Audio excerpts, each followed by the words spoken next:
Welcome in, fellow summoners. Tonight, under the watchful eyes of the Rift, we shall dive into the legendary tales of Runeterra to guide you gently into the realm of dreams. Before we disappear behind the veil of dreams, take a moment to cast your support spell, tap the like button, and join our magical community by subscribing.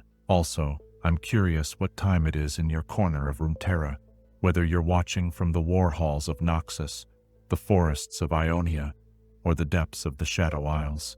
Share your location in the comments below. Your participation will be greatly appreciated and helps our magical community grow stronger. Now, the time for incantations has passed.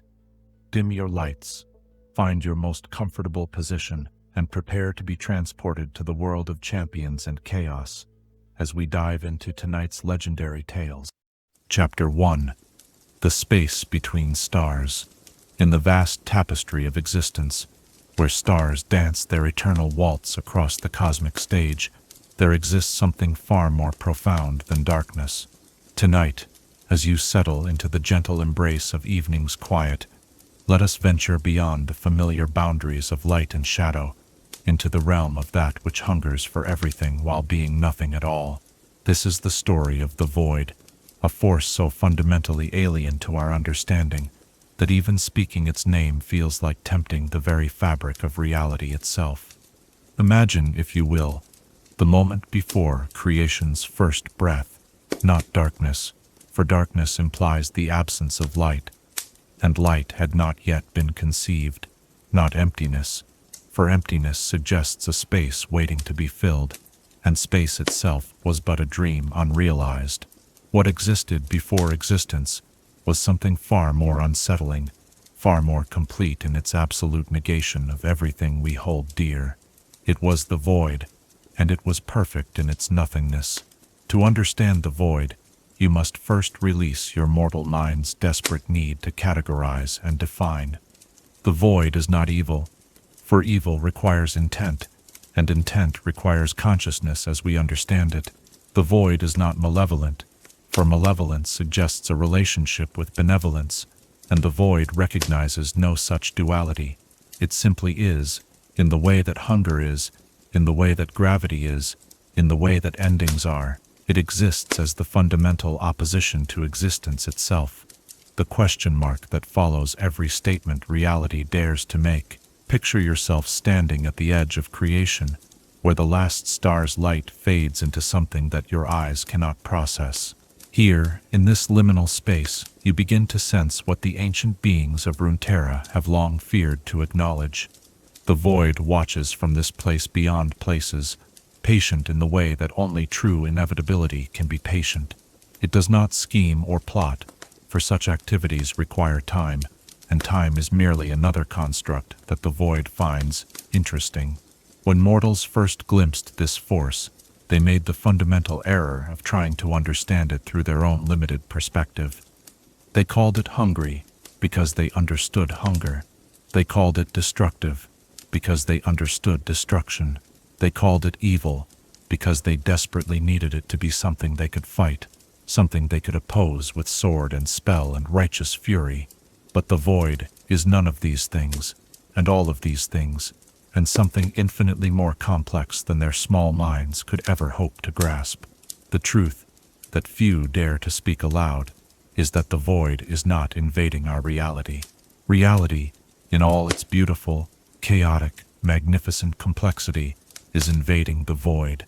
Every star that ignites, every world that forms, every thought that sparks to life in a mortal mind, represents an intrusion into the perfect nothingness that existed before and will exist after.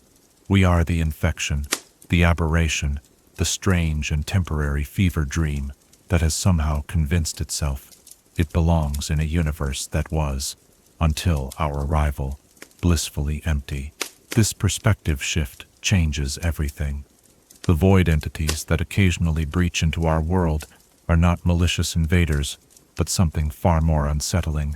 They are antibodies, responses to the persistent presence of existence where existence should not be.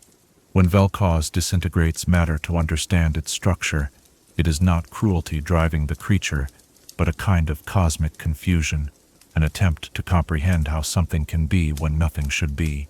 When Cho'Gath devours everything in its path, growing ever larger, it is not gluttony but a fundamental misunderstanding of the concept of satisfaction, of completion, of enough. The ancient civilizations of Runeterra sensed this truth in their deepest meditations and their most terrifying nightmares. The star-touched beings who would become the aspects felt it as a cold wind blowing from directions that had no names. The first shamans who dared to peer beyond the veil of reality found themselves staring into an abyss that stared back with curiosity rather than malice, and somehow that curiosity was infinitely more frightening. Consider the implications of this cosmic relationship. Every act of creation becomes an act of rebellion against the natural order of nothingness. Every love shared between mortals is a defiant flame held up against the vast, patient darkness. Every story told, every song sung, every child born represents another small victory for existence in its endless, losing war against the void's perfect emptiness.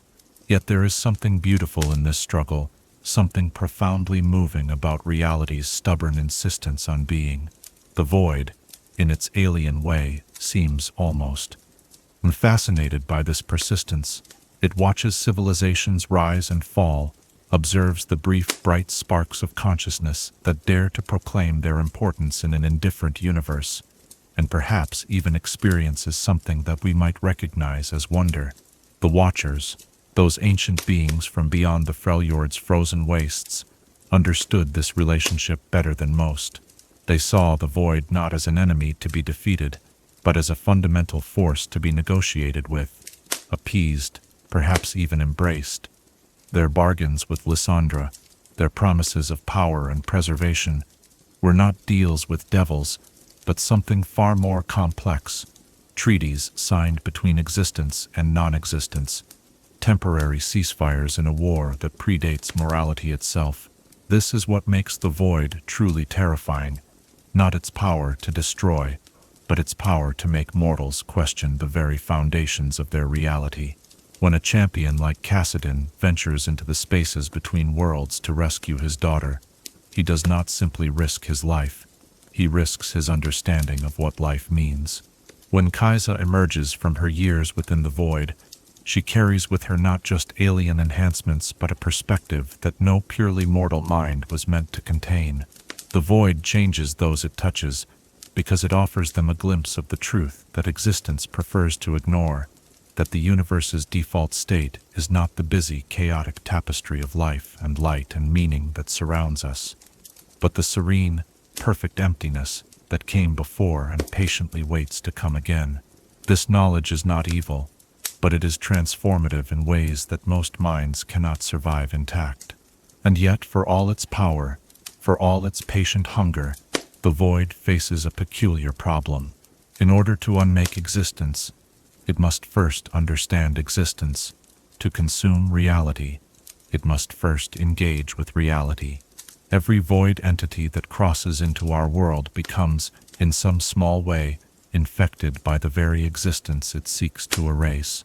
They become paradoxes, beings of nothingness that somehow are, creatures of emptiness that somehow act. This cosmic irony may be reality's greatest defense against the void's advance. By its very nature, the void cannot simply overwhelm existence without becoming something other than the void itself. It must work within the rules of reality. To unmake those rules, must use existence's own tools to dismantle existence. And in doing so, it becomes caught in the same beautiful, terrible trap that holds all conscious beings, the contradiction of being something in a universe that might be better off as nothing. As you drift towards sleep tonight, perhaps you can find comfort in this strange truth. You are not merely a small, insignificant being in a vast, uncaring universe. You are part of reality's ongoing rebellion against the cosmic order of nothingness. Every breath you take, every dream you dream, every moment of joy or sorrow or simple existence you experience is a victory for the forces of something over the patient, watching forces of nothing. The void may be vast and ancient and patient beyond mortal comprehension, but it faces an enemy equally formidable, the stubborn, irrational, magnificent insistence of existence itself to continue existing. And in that struggle, you are not merely a witness, but a participant, a small but essential thread in the tapestry that refuses to be unwoven. What does it mean to you, knowing that your very existence is an act of cosmic defiance against the natural order of nothingness? Chapter 2. Before the beginning, in the silence that preceded all sound, in the stillness that came before all movement, there existed a state so complete in its absence that even the concept of absence had not yet learned to define itself. Tonight, as the world around you settles into its nightly rhythm of rest and renewal, let us venture further into the mystery of what was before what is, exploring the profound relationship between the void and the very foundations of creation itself. To speak of the time before time requires us to abandon our comfortable understanding of sequence and causation. There was no moment when the void began, for beginning implies a transition from one state to another, and there was no other state from which to transition. The void simply was, in the way that mathematical truths are, existing in a realm beyond the reach of temporal measurement or spatial definition. Imagine trying to describe color to someone who has never seen, or melody to someone who has never heard. This is the challenge we face when attempting to comprehend the void's original nature. It existed in a state of perfect equilibrium, not because it had achieved balance, but because the very concepts that would later give rise to imbalance had not yet been conceived. There was no light to cast shadows, no matter to create space, no consciousness to pose questions about its own existence. Yet within this absolute nothingness, there stirred something that we might recognize as potential, not potential in the sense of unrealized possibility, for possibility requires a framework of reality within which to manifest, but something far more fundamental. It was the potential for potential itself, the capacity for capacity, the first stirring of what would eventually become the universe's ability to ask itself why it existed. The moment of creation, when existence first dared to intrude upon the void's perfect domain, was not an explosion of light and energy, as mortal minds often imagine. It was something far more subtle and far more profound. The first question, somewhere in the vast expanse of nothingness, something wondered what it might be like to be something rather than nothing. This wonder, this curiosity, this fundamental act of questioning became the seed from which all reality would eventually grow. But the void did not simply retreat in the face of this new intrusion. How could it, when retreat implies movement, and movement requires space, and space was part of what was being created? Instead, the void found itself in a position it had never experienced before: relationship. For the first time in its timeless existence, the void was no longer alone with itself. It now existed in relation to something else, and this relationship changed both parties in ways that neither could have anticipated. This is where the true complexity of the void's nature begins to reveal itself. It is not merely the absence of existence, but the active principle that defines existence by opposition. Light has meaning only in contrast to darkness, sound only in contrast to silence, and existence only in contrast to the void's fundamental nothingness. The void became, in the moment of creation's first stirring, the necessary shadow that gives shape to reality's light. Consider how this cosmic dance has played out across the eons. As reality expanded and complexified, developing stars and worlds, and eventually consciousness itself, the void evolved as well. Not by changing its fundamental nature, for that would make it something other than the void, but by developing new relationships with the growing complexity of existence. Each new form of being that emerged required the void to find new ways of defining itself in opposition to that being. When the first primitive consciousness sparked to life in some forgotten corner of what would become Runeterra, the void gained something it had never possessed before: a witness. For consciousness is, at its core, the universe's way of observing itself, and in that observation, the void found itself seen for the first time. This moment of recognition created ripples that continue to propagate through reality even now, influencing the development of civilizations that have no knowledge of their role in this cosmic drama. The ancient beings who would later ascend Mount Targon, who would commune with celestial forces and become the aspects, sensed these ripples in their deepest meditations. They felt the weight of the void's attention, the peculiar sensation of being observed by something that existed outside the normal boundaries of observation.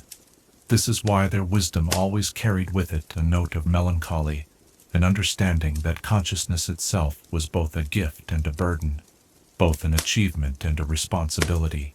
The void's relationship with time deserves particular contemplation, where existence operates within the flow of temporal sequence, experiencing past, present, and future as distinct states. The void exists in a kind of eternal now that encompasses all possible moments simultaneously. It perceives the birth and death of stars as a single, continuous event.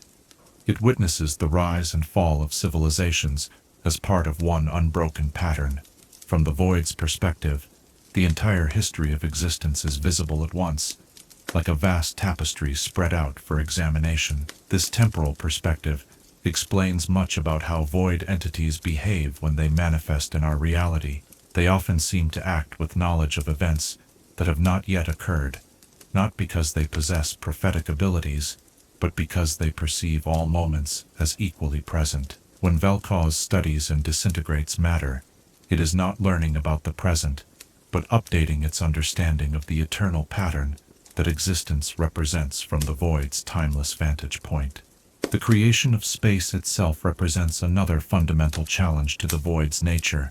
In the beginning, there was no here or there, no distance or proximity, no inside or outside. The void existed everywhere and nowhere simultaneously, because these concepts had no meaning in the absence of spatial relationships. But as existence carved out pockets of reality within the void's domain, it created the first boundaries, the first distinctions between one place and another. These boundaries became wounds in the void's perfect unity, tears in the seamless fabric of nothingness that allowed something to exist where nothing should be. Yet these wounds also became points of contact, places where the void could observe and interact with the growing complexity of reality. Every world, every star, every point of concentrated existence became both an invasion of the void's territory and a window through which the void could study its strange new neighbor.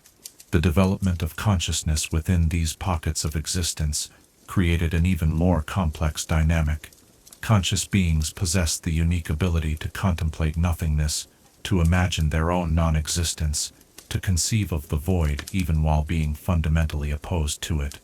In developing consciousness, existence had inadvertently created beings capable of understanding, and perhaps even communicating with, the very force that stood in opposition to their being. This is why mortals throughout Runeterra's history have been simultaneously drawn to and terrified by the void. The shamans who peer beyond the veil, the scholars who study forbidden texts, the mystics who seek ultimate truth in their meditations, all find themselves eventually confronting the fundamental question that the void represents. Why is there something rather than nothing? The answer, if it can be called an answer, lies not in choosing between existence and non-existence, but in understanding that they define each other. The void gives meaning to existence by providing a contrast against which existence can understand itself. Existence gives purpose to the void by providing something to define itself against. They are locked in an eternal dance, neither able to exist without the other, neither able to fully defeat the other. This cosmic relationship has shaped the development of magic itself throughout Runeterra. Magic, at its most fundamental level, is the art of imposing will upon reality, of making something be that was not before, or making something not be that was before. Every spell cast, every enchantment woven, every magical transformation accomplished represents a small-scale reenactment of the original relationship between existence and the void. The most powerful mages throughout history have intuited this connection, even if they have not fully understood it. They have learned to draw upon the tension between being and non-being, using the void's presence as a kind of cosmic fulcrum against which to leverage their will upon reality. This is dangerous knowledge, for it requires touching, however briefly, the same nothingness that existed before existence began. As you rest tonight in the comfort of your existence, surrounded by the familiar certainties of the physical world, remember that you are part of an ongoing story that began before stories were possible. Your consciousness, your awareness of yourself as a being distinct from the nothingness that surrounds you, makes you a participant in the universe's greatest experiment, the attempt to maintain something in the face of nothing's patient attention.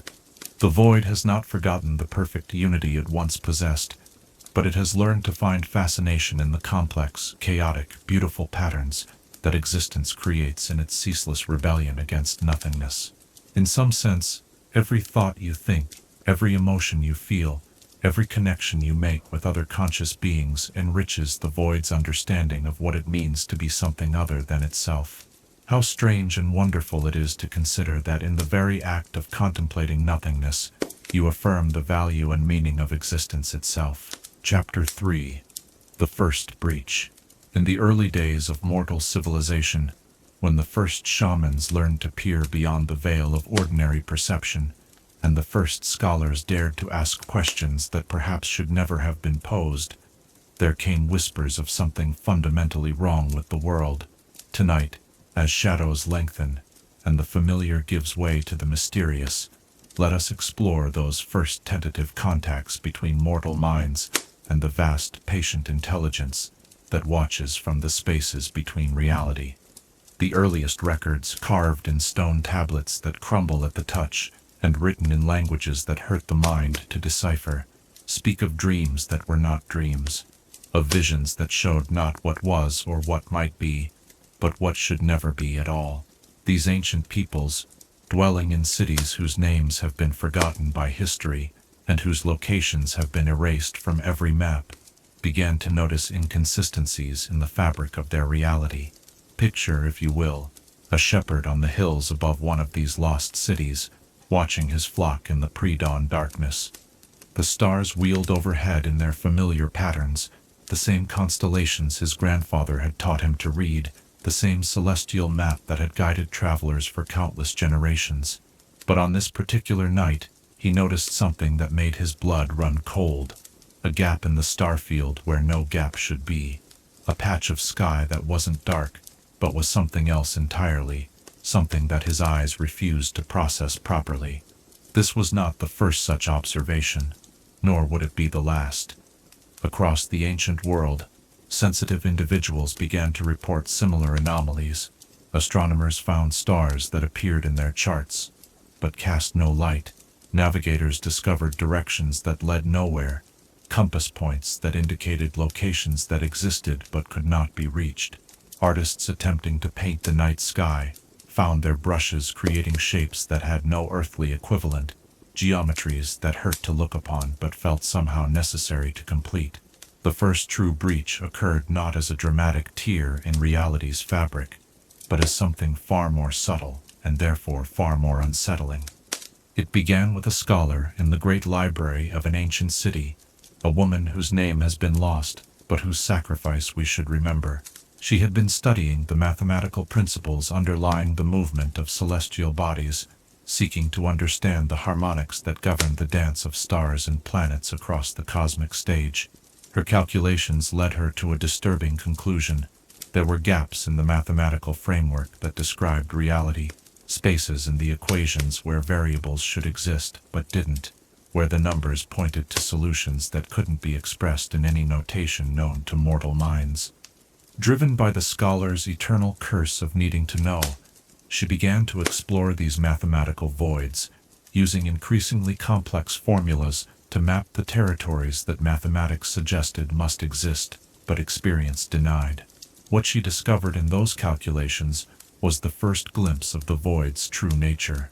Her equations began to show her that reality, for all its apparent solidity and permanence, was actually a thin layer of existence stretched over an infinite abyss of nothingness.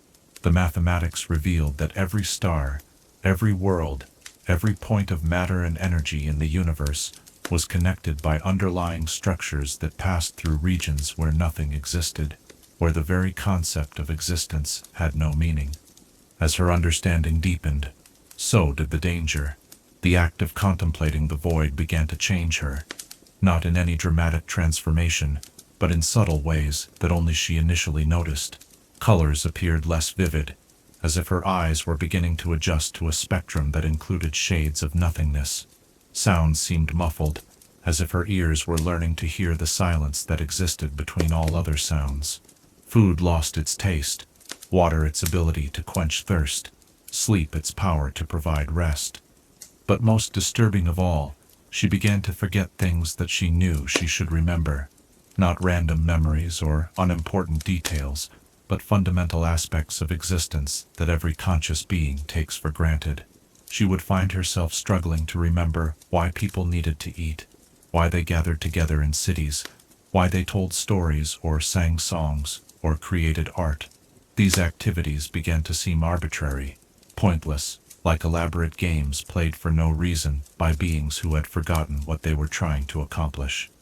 Her fellow scholars noticed the change, of course. They saw how she would stare at blank walls for hours, her eyes tracking movements that they couldn't perceive. They heard her muttering calculations under her breath, mathematical formulas that described impossible geometries and impossible relationships between possible things. They watched as she began to write in symbols that resembled their familiar script, but conveyed meanings that made no sense when examined closely. The breakthrough came when she attempted to share her discoveries with her colleagues. Standing before the assembled scholars of the great library, she began to present her findings, describing the mathematical proofs that revealed the void's presence underlying all reality. But as she spoke, something unprecedented occurred. Her words began to create small tears in the fabric of space around her. These were not dramatic rifts that swallowed buildings or consumed armies.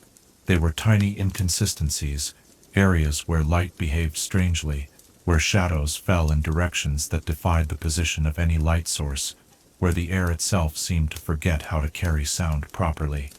Her audience watched in growing horror as reality began to fray at the edges wherever her mathematical truths touched the physical world. The session ended in chaos, not because of any violent eruption, but because the assembled scholars found themselves unable to remember why they had gathered, what they had been discussing, or in some cases, who they were supposed to be.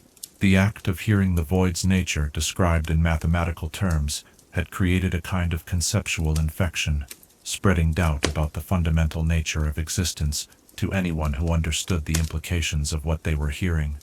Her audience watched in growing horror as reality began to fray at the edges wherever her mathematical truths touched the physical world. The session ended in chaos, not because of any violent eruption, but because the assembled scholars found themselves unable to remember why they had gathered, what they had been discussing, or in some cases, who they were supposed to be. The act of hearing the void's nature described in mathematical terms had created a kind of conceptual infection, spreading doubt about the fundamental nature of existence to anyone who understood the implications of what they were hearing. In the days that followed, the scholar made one final desperate attempt to understand what she had unleashed. She returned to her calculations, but this time she approached them from a different angle. Instead of trying to map the void's presence within reality, she attempted to understand reality's presence within the void. This shift in perspective proved to be the key to grasping the true scope of the cosmic relationship she had stumbled upon. What she discovered in those final equations was both terrifying and oddly comforting. Reality, she realized, was not a fragile soap bubble floating in an ocean of nothingness, constantly at risk of being popped by the void's attention. Instead, it was more like a song being sung in a concert hall of infinite size, its notes and harmonies creating temporary patterns in the vast silence, but never truly threatened by that silence, because the silence was what gave the song its meaning. The void, she understood in her final moments of coherent thought, was not trying to destroy reality, because reality was not its enemy. Reality was its audience, perhaps, or its mirror, or its conversation partner in a dialogue that spanned eons and would continue long after individual civilizations rose and fell. The apparent threat that the void posed to existence was not malicious intent, but simply the natural consequence of two fundamentally different forms of being attempting to understand each other. Her last written work, found scattered across dozens of tablets in her study, consisted of a single repeated phrase written in every language she knew, and several that she appeared to have invented. It watches with curiosity, not hunger. The implications of this statement would not be fully understood for centuries, and by then, the knowledge would come at an even steeper price. The scholar's fate remained a mystery that haunted the library for generations. She was found in her study one morning, seated at her desk with her eyes open, apparently healthy and unharmed, but completely unresponsive to any stimulus. She remained in this state for several more days before simply ceasing, not dying in any conventional sense, but rather fading away as if her existence had been gently questioned out of reality. This first breach set a pattern that would repeat throughout history whenever mortals attempted to study the void directly. Knowledge of the void's nature carried with it a price that went beyond mere danger to life and limb.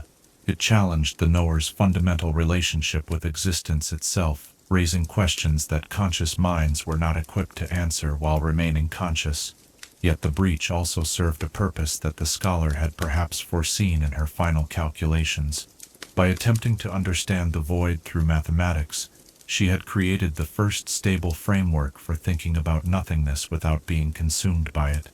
Her equations, properly applied, could serve as a kind of conceptual protection, allowing future scholars to approach these dangerous truths while maintaining their grip on reality. The ancient civilization that witnessed this first breach responded in the only way they could. They sealed away the scholar's research, forbade further investigation into the mathematical foundations of reality, and gradually allowed the memory of what had occurred to fade into legend. But the knowledge didn't disappear entirely. It went underground, preserved in secret societies and hidden texts, passed down through generations of mystics and madmen who understood that some truths were too important to be forgotten, even if they were too dangerous to be freely shared. As you drift towards sleep tonight, consider the courage required to ask questions that might unmake the questioner. Throughout history, there have always been individuals willing to sacrifice their own existence to expand the boundaries of knowledge, to peer into the darkness beyond the campfire's light, and report back what they found there, even knowing that the act of looking might cost them everything they held dear. What drives the human spirit to seek understanding, even when understanding comes at the price of everything that makes us human? Chapter 4. Icathia's Desperate Gambit. In the golden age of Shurima, when the sun disk blazed with celestial fire, and the Empire's reach extended across vast swaths of the known world, there existed a proud kingdom that dared to dream of independence. Tonight, as the world settles into its gentle rhythm of rest, let us journey to the tragic tale of Icathia, a civilization that faced an impossible choice and made a decision that would echo through the ages, forever changing the relationship between our world and the hungry void that watches from beyond. Icathia was a land of scholars and philosophers, artisans and dreamers, a kingdom where knowledge was valued above gold and wisdom was considered the highest form of wealth. Its cities rose like jewels from fertile valleys, their spires reaching toward the sky in architectural harmonies that spoke of a people who understood beauty as a fundamental force in the universe. The Icathians had developed their own unique approaches to magic, weaving spells that emphasized balance and sustainability rather than raw power, creating enchantments that worked with the natural flow of energy rather than forcing it into artificial channels. For generations, Icathia had existed as a vassal state within the Shuriman Empire, contributing its knowledge and craftsmanship to the greater glory of the sun-touched realm, while maintaining its own cultural identity and traditions. The relationship had been, if not entirely harmonious, at least mutually beneficial. Shurima provided protection and trade networks, while Icathia offered innovations in magical theory and applications that enhanced the empire's already considerable power. But empires, even the most enlightened ones, have a tendency to expand their control over time, and Shurima was no exception. As the empire grew in power and influence, its demands upon its vassal states became increasingly onerous.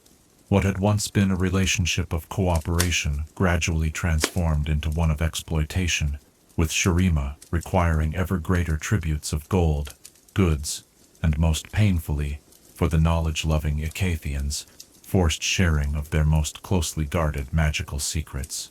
The breaking point came when Shurima demanded something that Icathia could not bear to surrender: their children.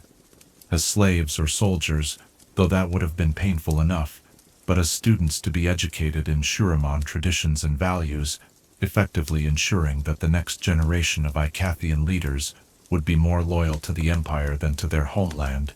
This cultural assimilation, presented as an honor and an opportunity, was recognized by the Icathians for what it truly was: the slow death of their civilization. Faced with this impossible demand, the greatest minds of Icathia gathered in secret council to debate their options. The military solution was discussed and quickly dismissed. Their forces, however brave and well-trained, could not hope to stand against the might of Shurima's ascended warriors and their vast armies. Diplomatic appeals had already been tried and rejected. Economic resistance would only bring swifter retribution. It seemed that Icathia faced a choice between slow cultural extinction and rapid military annihilation. It was in this darkest hour that a group of Icathian scholars proposed a third option, one so radical and dangerous that even mentioning it was considered tantamount to madness. They had been studying the ancient texts recovered from civilizations that predated even Shurima's rise, fragments of knowledge that spoke of forces that existed outside the normal boundaries of reality. These scholars believed they had discovered references to something that could serve as the ultimate weapon against any earthly power, something so terrible that even the ascended beings of Shurima would be forced to retreat before it. The debate that followed this proposal lasted for months, conducted in hidden chambers deep beneath Icathia's greatest library. The ethical implications were staggering. They were considering unleashing something that they didn't fully understand, something that the ancient text described in terms that suggested it was fundamentally opposed to existence itself. Yet what choice did they have? Submit to cultural obliteration, or risk everything on a gambit that might preserve their freedom, even if it came at an unimaginable cost? The research phase of their desperate plan required them to delve into knowledge that had been forbidden for good reason.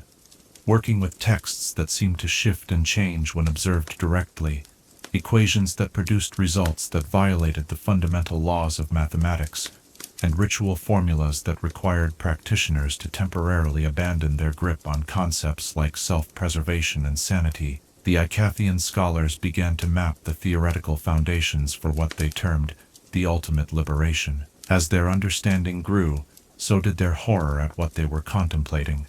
The force they sought to harness was not merely powerful or dangerous in the conventional sense.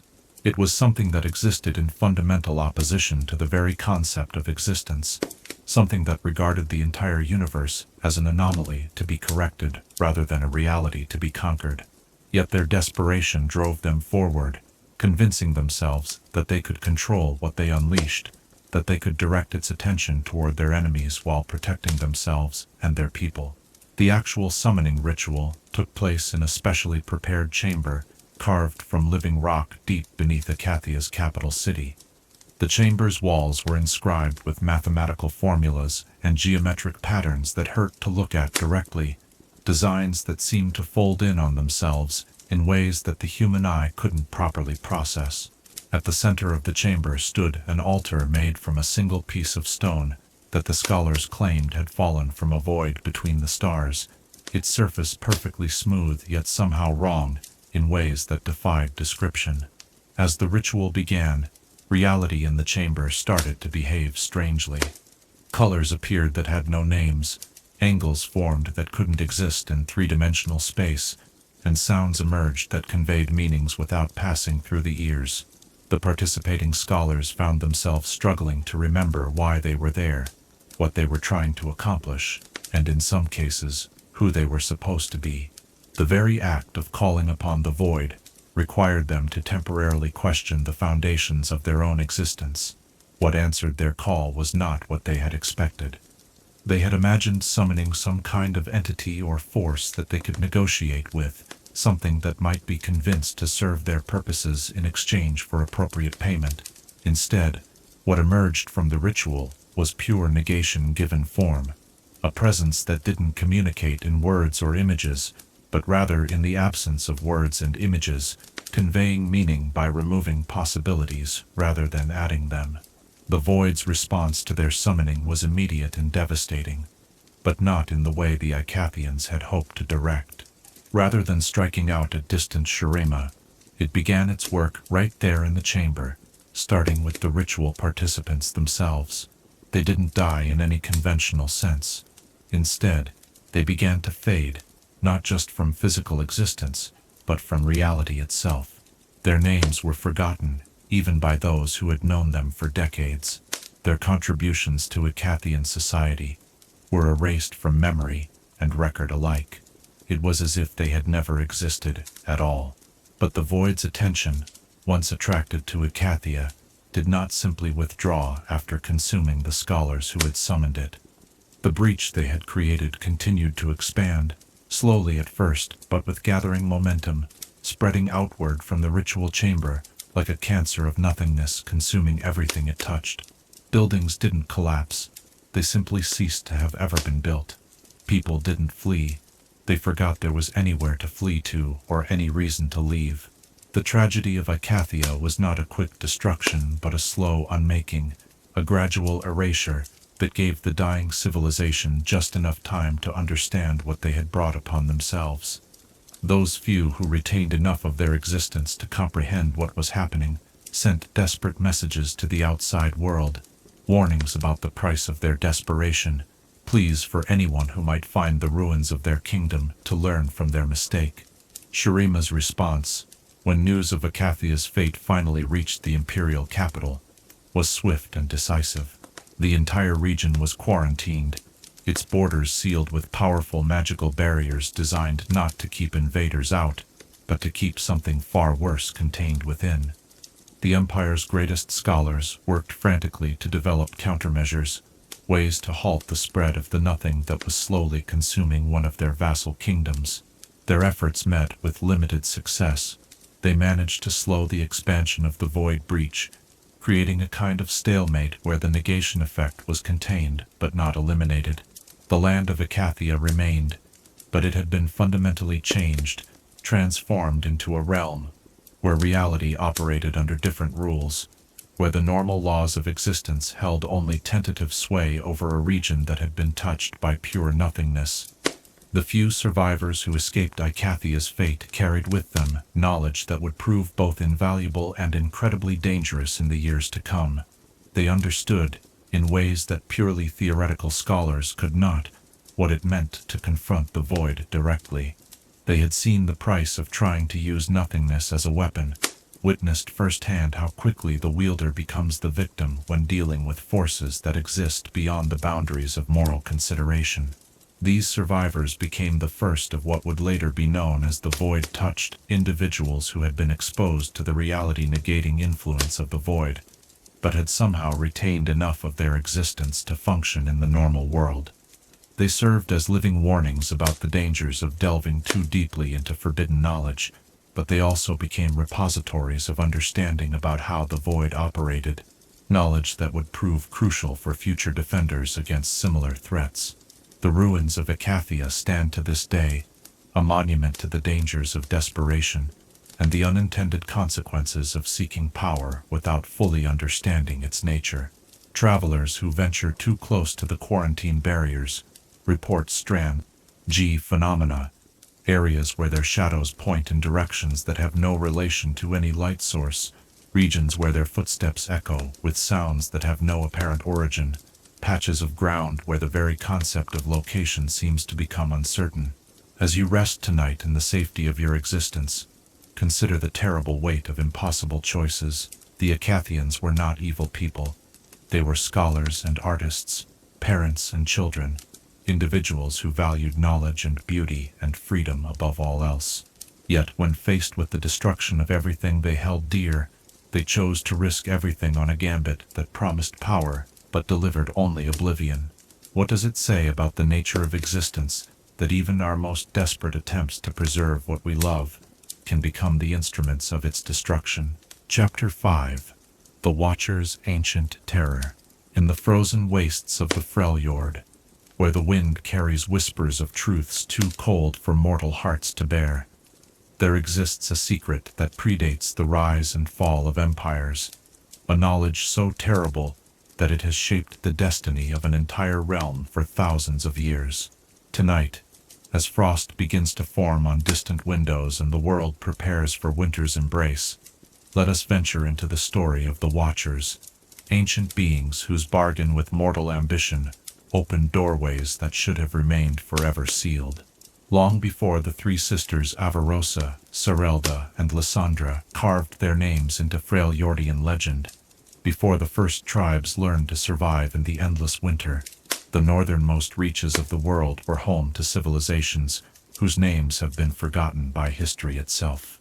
These were not primitive peoples struggling against the elements, but sophisticated societies that had learned to harness the power of true ice, crafting wonders from the eternal frost that never melted, building cities that gleamed like crystal under the pale northern sun. It was in this lost golden age that the first contact occurred between the mortal realm and entities that existed beyond the normal boundaries of reality. The contact came not as an invasion or a violent intrusion, but as something far more subtle, and therefore infinitely more dangerous, an offer of knowledge, power, and most seductively of all, protection against the growing chaos that threatened to consume their world. The beings that made this offer called themselves the Watchers, though this name conveyed only the faintest approximation of their true nature. They existed in the spaces between moments, in the gaps between thoughts, in the silence that existed before sound, and would remain after all sound had faded. To perceive them directly was impossible for mortal minds. They could only be sensed as absences, as holes in reality where something vast and patient observed, without being observed in return. The Watchers had been drawn to the Freljord by the unique properties of true ice, recognizing in this never-melting frost something that resonated with their own nature. True ice existed in a state of perfect stasis, neither growing nor diminishing, neither warming nor cooling further, suspended in an eternal moment that defied the normal flow of temporal progression. In this crystalline perfection, the Watchers saw a bridge between their realm of eternal stillness and the chaotic dynamism of mortal existence. The first mortal to make contact with the Watchers was a shaman queen, whose name has been erased from every record, every story, every memory that might have preserved it. She had been seeking visions of the future, desperate to find a way to protect her people from the growing threats that surrounded their civilization. The old magics were failing, the climate was becoming increasingly hostile, and neighboring tribes were growing more aggressive in their competition for dwindling resources. In her deepest meditative trance, reaching beyond the normal boundaries of prophetic sight, she encountered something that spoke to her without words, communicated through the gradual removal of uncertainty rather than the addition of knowledge. The Watchers showed her visions not of what would happen, but of what would not happen if she accepted their guidance. They revealed the absence of suffering, the negation of loss, the wonderful emptiness that awaited those who chose to stop struggling against the inevitable tide of change. The bargain they offered seemed almost too generous to be real. In exchange for small acts of service, rituals that would create temporary openings between their realm and hers, the Watchers would provide knowledge that could preserve her civilization indefinitely. They would teach her people how to achieve the same perfect stasis that characterized true ice, how to exist in a state beyond the reach of time's destructive influence, how to find peace in the cessation of all change and growth. What the shaman queen couldn't understand given the limitations of mortal perspective, was that the Watcher's concept of preservation differed fundamentally from her own. Where she sought to maintain her people's way of life, their culture, their identity as a living civilization. The Watchers offered something far more absolute, perfect preservation through the elimination of the need for preservation at all. The first rituals seemed harmless enough, involving the creation of geometric patterns in true ice, arrangements that created resonances between the physical realm and whatever space the Watchers inhabited. These patterns were beautiful in their mathematical precision, pleasing to observe, and somehow soothing to contemplate. The shamans who participated in their creation reported feeling a sense of deep peace, a relief from the constant anxieties and struggles that characterized mortal existence. But as the rituals continued and grew more complex, subtle changes began to occur in the participants and in the communities that surrounded them. People began to experience a curious form of contentment, a gradual loss of interest in the passions and pursuits that had once driven them. Artists stopped creating new works, finding complete satisfaction in contemplating existing masterpieces. Lovers ceased the complicated dance of courtship and relationship, discovering fulfillment in the simple acknowledgement of affection without the need to express or develop it further. At first, these changes were welcomed as a sign that the Watchers' gifts were taking effect. The constant strife and competition that had characterized tribal life began to diminish as people found themselves less motivated by desires for advancement, conquest, or change. Conflicts that had simmered for generations simply stopped, not through resolution, but through a growing sense that the outcomes no longer mattered enough to justify the effort required to pursue them. The Shaman Queen herself began to experience visions of unprecedented clarity and scope. She could see across vast distances and long periods of time, observing events with a perspective that seemed almost divine in its comprehensiveness. But these visions came with a peculiar quality. They showed her everything while somehow making her care about nothing. She could perceive great tragedies and wonderful triumphs with equal emotional detachment, understanding their significance while finding herself incapable of being moved by their implications. As her connection to the Watchers deepened, she began to understand their true nature more clearly. They were not beings in any sense that mortals would recognize, but rather organized absences, conscious voids that had achieved a form of existence through the negation of existence itself. They had not evolved or been created. They simply were in the way that mathematical principles are, existing as eternal truths that predated the universe's decision to contain truth at all. The Watchers' interest in the mortal realm stemmed not from any desire to conquer or destroy, but from a kind of cosmic curiosity about the phenomenon of existence itself. They found the constant change and growth of living civilizations interesting, in the way that a scholar might find an unusual chemical reaction interesting. They wanted to study it, understand it, and ultimately preserve perfect examples of it, in a state where it could be examined without the inconvenience of continued change. This understanding came too late for the Shaman Queen to reverse what she had set in motion. The rituals had created permanent openings between the realms, allowing the Watchers' influence to flow steadily into the mortal world. Her people were gradually being transformed into something that satisfied the Watchers' definition of perfection, conscious beings who retained their awareness and identity, but lost their capacity for growth, change, or suffering. In her final act of truly independent will, the Shaman Queen attempted to sever the connection she had created. Using knowledge gleaned from her communion with the Watchers themselves, she began a counter-ritual designed to seal the openings between the realms. But the Watchers had anticipated this possibility, and they responded with the first truly aggressive action they had taken in the mortal realm. The punishment they visited upon her was exquisitely tailored to her nature as a seeker of visions and knowledge. They gave her perfect sight across all possible futures, showing her every potential outcome of every possible choice that any sentient being might ever make. The sheer volume of information shattered her mortal mind, leaving her conscious but incapable of distinguishing between what was, what might be, and what could never be. Yet even in her madness, she managed to achieve a partial success. The great ritual she had begun before her transformation continued to unfold, creating a complex web of magical barriers and counter-influences that prevented the Watchers from fully manifesting in the mortal realm. The openings between worlds remained, but they were constrained, limited to specific locations and circumstances that made large-scale intervention impossible. This partial victory came at a terrible cost. The Shaman Queen's civilization was caught in a kind of existential twilight, no longer fully alive, but not entirely transformed into the Watcher's perfect preservation. They became something between mortals and the void-touched entities that served the Watcher's interests, conscious beings who remembered what it was like to feel passion and purpose, but could no longer access those experiences directly. The survivors of this transformation became the first of the Iceborn, individuals blessed and cursed with the ability to wield true ice as a weapon and a tool. They retained enough of their original nature to function in the mortal world, but they carried within them an understanding of the Watcher's perspective that colored every aspect of their existence.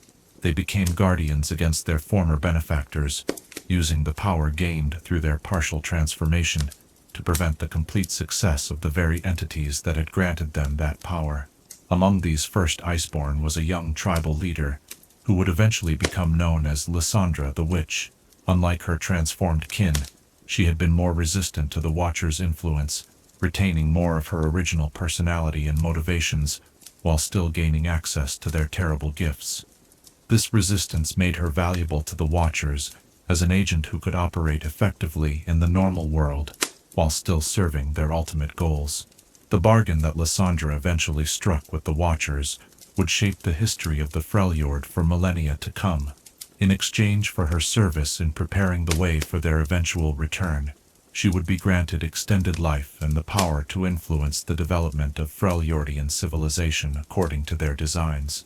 She would become their primary agent in the mortal realm, working across centuries to create the conditions necessary for the Watcher's full manifestation. But Lysandra's resistance to their influence proved to be both her greatest strength and her ultimate weakness. While it allowed her to retain enough independence to serve effectively as their agent, it also meant that she never fully understood what she was working toward. Her mortal perspective, even enhanced by centuries of experience, could not truly comprehend the Watcher's vision of perfect preservation. As you rest tonight in the warmth of your existence, consider the seductive appeal of perfect peace, of an end to all struggle and uncertainty. The Watchers offer something that every conscious being has yearned for at some point: release from the burden of choice, freedom from the pain of loss, the guarantee that nothing beloved will ever change or fade away. But what would we truly be if we accepted such a gift? And would the beings who emerged from that transformation still be us in any meaningful sense? Chapter 6. Void-Touched Champions. In the vast tapestry of Runeterra's history, there exist beings who have gazed into the abyss of nothingness and somehow retained enough of themselves to walk among mortals while carrying within them the terrible knowledge of what lies beyond existence. Tonight, as the world settles into peaceful slumber, let us contemplate the stories of those who have been touched by the void itself, transformed by their encounters with nothingness, yet still clinging to fragments of what they once were. First among these strange beings is Vel'Koz, the entity known as the Eye of the Void, though to call him merely an entity fails to capture the profound alienness of his nature. Vel'Koz did not fall into the void, or stumble upon its influence through accident or misguided experimentation. He is something far more unsettling, a manifestation of the void's own curiosity about the nature of existence, given form and purpose, by forces that exist beyond mortal comprehension. Imagine, if you will, the moment when pure nothingness first developed something resembling interest in the phenomenon of existence. Not desire or hunger in any sense that living beings would recognize, but rather a kind of cosmic puzzlement at the persistent presence of something where nothing should rightfully be. From this puzzlement emerged Vel'Koz, shaped by the void's need to understand the universe that had somehow inserted itself into the perfect emptiness of non-being. Vel'Koz moves through the world with the methodical patience of a scholar conducting research, but his methods of study involve the complete disintegration of whatever he chooses to examine. When he encounters a living creature, a work of art, or even a simple stone, he subjects it to energies that don't merely destroy, but rather cause it to cease having ever existed in the first place. Yet this is not cruelty or malice. It is simply the only way that a being of pure nothingness can comprehend the nature of something. Through Vel'Koz's countless observations and destructions, the void gradually builds a catalog of existence, a vast library of knowledge about how reality operates, what drives living beings to create and love and struggle against inevitability. Each act of disintegration adds another data point to this cosmic understanding, bringing the void incrementally closer to solving the puzzle of why anything exists at all, when nothingness would be so much simpler and more elegant. Far different in nature, but equally touched by the void's influence, is Cho'Gath, a being whose relationship with existence is defined by an endless, consuming hunger that can never be satisfied, because it springs from a fundamental misunderstanding of the concept of satisfaction itself. Where Vel'Koz represents the void's curiosity, Cho'Gath embodies its confusion about the phenomenon of desire and fulfillment that characterizes living beings. Cho'Gath grows larger with each act of consumption, not because he gains mass in any conventional sense, but because exposure to existence gradually expands his capacity to contain and process the reality that he devours. Yet no matter how much he consumes, how large he becomes, how many worlds he might theoretically devour, the hunger remains, because it is not truly hunger at all, but rather the void's attempt to understand what it means to want something, and then achieve it. Where Vel'Koz represents the void's curiosity, Cho'Gath embodies its confusion about the phenomenon of desire and fulfillment that characterizes living beings. Cho'Gath grows larger with each act of consumption, not because he gains mass in any conventional sense, but because exposure to existence gradually expands his capacity to contain and process the reality that he devours.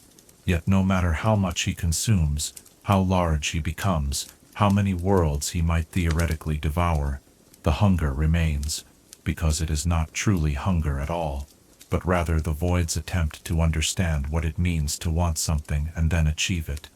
In his endless feeding, Cho'Gath serves as a dark mirror to mortal ambition and desire. Living beings hunger for food, for love, for knowledge, for power, always believing that the next achievement will bring satisfaction, that the next goal reached will finally provide the contentment they seek. Cho'Gath's eternal, unsatisfied hunger reveals the truth that perhaps all desire is simply existence's way of trying to fill a void that cannot be filled, because it is not truly empty, but rather actively opposed to being filled. Then there is Kog'Maw, whose story strikes perhaps the most poignant note among all the void-touched entities.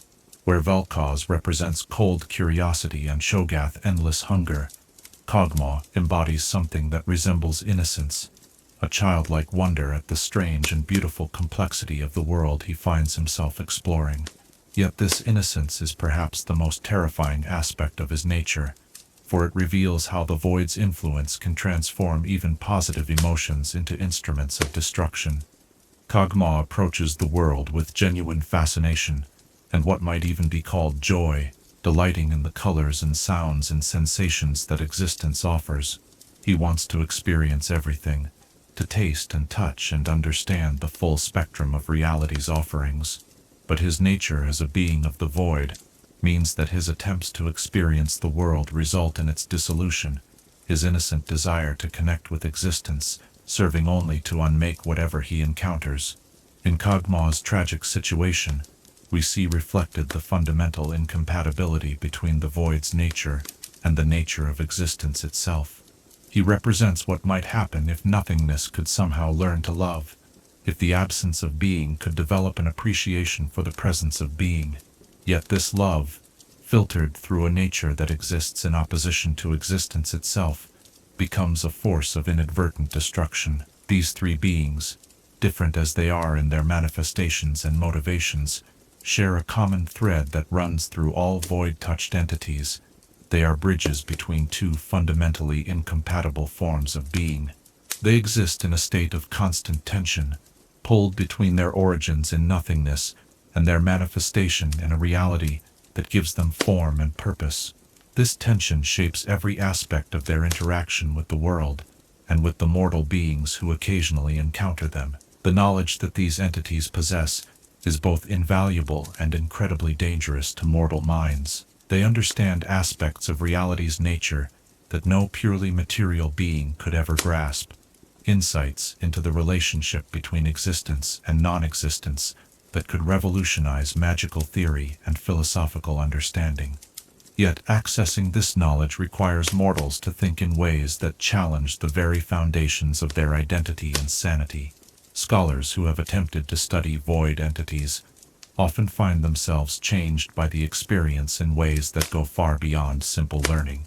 Exposure to the perspective of beings who exist in opposition to existence itself creates a kind of conceptual vertigo, a disorientation that affects not just understanding, but the fundamental sense of self that anchors consciousness in reality. Yet, accessing this knowledge requires mortals to think in ways that challenge the very foundations of their identity and sanity. Scholars who have attempted to study void entities often find themselves changed by the experience in ways that go far beyond simple learning. Exposure to the perspective of beings who exist in opposition to existence itself creates a kind of conceptual vertigo, a disorientation that affects not just understanding, but the fundamental sense of self that anchors consciousness in reality. Yet, accessing this knowledge requires mortals to think in ways that challenge the very foundations of their identity and sanity. Scholars who have attempted to study void entities often find themselves changed by the experience in ways that go far beyond simple learning. Exposure to the perspective of beings who exist in opposition to existence itself creates a kind of conceptual vertigo, a disorientation that affects not just understanding, but the fundamental sense of self that anchors consciousness in reality. Some who survive these encounters emerge with enhanced abilities, expanded magical capabilities that draw upon their new understanding of the relationship between something and nothing.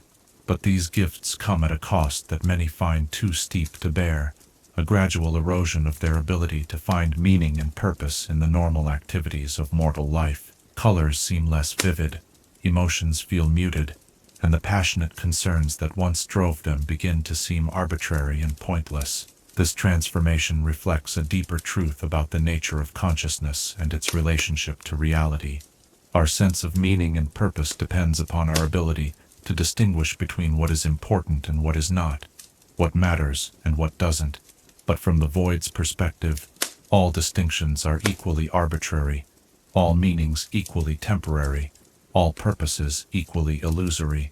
Yet there is something paradoxically hopeful about the existence of void-touched entities like Vel'Koz, Cho'Gath, and Kog'Maw. Their very presence in our reality suggests that even the most fundamental opposition can give rise to something resembling relationship, that even nothingness can develop a form of engagement with existence when brought into contact with its complexity and beauty.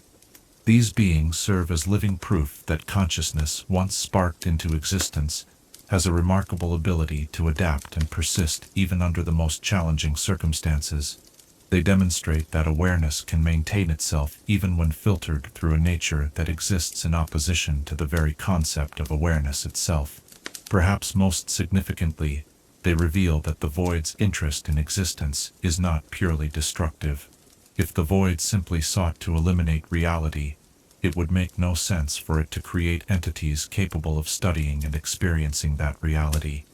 The existence of void-touched champions suggests that even nothingness can be changed by its encounter with something, that the relationship between existence and non-existence is more complex and dynamic than either side might initially suppose. In their strange forms and alien perspectives, these champions carry within them the seeds of a potential understanding between two fundamentally different forms of being. They are living experiments in the possibility of communication across the vast gulf that separates something from nothing, consciousness from void, meaning from emptiness. As you drift towards sleep tonight, consider the courage required to maintain identity and purpose while existing in the space between opposing forces.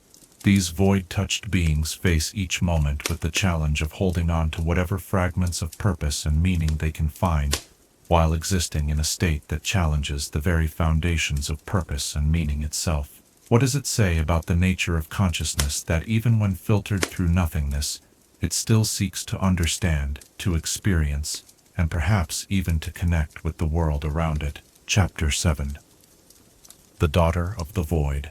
In the chronicles of survival against impossible odds, few stories resonate with such profound complexity as that of a young woman who fell into the abyss of nothingness and somehow clawed her way back to the light, forever changed by her journey through realms where existence itself becomes negotiable. Tonight, as the gentle darkness of evening embraces the world, let us explore the remarkable tale of Kaisa, she who would become known as the Daughter of the Void, a being caught between two worlds and fully belonging to neither. Her story begins not with grand destiny or prophetic calling, but with the simple tragedy that has befallen countless children throughout history, being in the wrong place at the wrong moment when forces beyond mortal control decided to reshape the world. Kaisa was just a girl when the void breach near her village tore open, swallowing homes and families in a wave of reality-negating force that left nothing behind but questions and absence. Most who are consumed by such incursions simply cease, their existence erased so completely that even the memory of their having lived becomes uncertain. But Kaisa possessed something that allowed her to resist complete dissolution, a combination of will, adaptability, and perhaps simple stubborn refusal to accept annihilation that kept some essential core of her identity intact even as the void's influence began to work its changes upon her. The realm into which she fell was not a place in any sense that mortal minds could comprehend. It existed as a space between spaces, where the normal rules of cause and effect held only tentative authority, and where time flowed in directions that had no names. Here, in this anti-reality, Kaisa began the most extraordinary education in survival that any mortal has ever endured. The first lesson the void taught her was that existence was not a given but an active choice that had to be made moment by moment. In a realm where the default state was nothingness, maintaining any sense of self required constant, conscious effort. She learned to hold on to her memories like physical objects, to treat her identity as something that could be lost if not carefully guarded, to understand consciousness itself as a form of rebellion against the natural order of emptiness. As days passed, or what might have been days in a realm where temporal measurement became increasingly meaningless, Kaisa discovered that survival required more than just maintaining her sense of self. The void was not simply empty space, but rather an active force populated by entities whose nature defied every category of existence she had ever known. Some were vast and cosmic in scope, others small and almost playful, but all shared the common trait of regarding her presence as a fascinating anomaly requiring investigation. The creatures of the void did not hunger for her flesh or seek to drain her life force in any conventional sense. Instead, they were curious about the persistent spark of existence that she represented, approaching her with the kind of scientific interest that a naturalist might show toward a previously unknown species of flower. Their attempts to understand her nature were not malicious, but they were profoundly dangerous to any being whose existence depended upon maintaining clear boundaries between self and not self. In defending herself against these examinations, Kaisa began to undergo changes that went far beyond simple adaptation to a hostile environment. The void's influence started to manifest as physical alterations to her body, growing crystalline structures that seemed to exist partially outside normal space-time, developing sensory capabilities that allowed her to perceive aspects of reality that no purely mortal consciousness could process. These changes were not imposed upon her, but rather emerged from her own efforts to survive and fight back against the creatures that threatened her continued existence. Each successful defense, each moment of resistance against the void's reality-dissolving influence, added another layer to her growing symbiosis with forces that existed in opposition to existence itself. The most profound transformation came when she began to understand that she could not simply resist the void's influence indefinitely. Instead, she learned to work with it, to accept certain aspects of the changes, while maintaining control over others, to become something that was neither purely mortal, nor purely void-touched, but rather a conscious synthesis of both natures. This integration required her to develop new ways of thinking about identity and purpose. She could no longer define herself simply as a human girl from a farming village, nor could she accept the void's definition of her as an interesting anomaly to be studied and eventually dissolved. Instead, she had to forge a new understanding of what she was, a bridge between worlds, a being capable of existing in both realms, while fully belonging to neither. The weapons and armor that grew from her body during this transformation were not merely tools for physical combat, but rather manifestations of her evolving relationship with existence itself.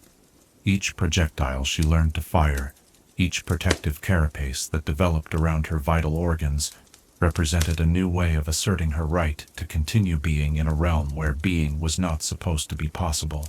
Through years of struggle and adaptation, Kaisa gradually developed the ability to travel between the void realm and normal reality, moving through the spaces between worlds with an ease that no purely mortal being could achieve. This capability came at the cost of ever being able to return completely to either realm. She had become something that existed in the liminal spaces, the boundaries where different forms of reality met and negotiated their relationships. When she finally emerged back into the normal world, Kaisa discovered that she faced challenges almost as complex as those she had overcome in the void itself. The people she encountered looked upon her transformed appearance with fear and revulsion, seeing in her alien enhancements not the miraculous survival she represented, but rather evidence of contamination by forces they could not understand. Even her own family, those few members who had survived the initial void breach that had claimed her, struggled to recognize in this changed being the child they had lost. Her father Kassadin, who had spent years searching for her through realms that existed beyond mortal comprehension, found himself confronted with a daughter who was both exactly who he remembered and utterly transformed by experiences that no parent could hope to understand. This reunion highlighted one of the most poignant aspects of Kaisa's story, the impossibility of truly returning home after being fundamentally changed by extraordinary circumstances. She retained her memories of who she had been, her love for her family, her connections to the human community that had shaped her early identity. But these emotional attachments now existed alongside perspectives and capabilities that separated her irrevocably from the purely mortal world.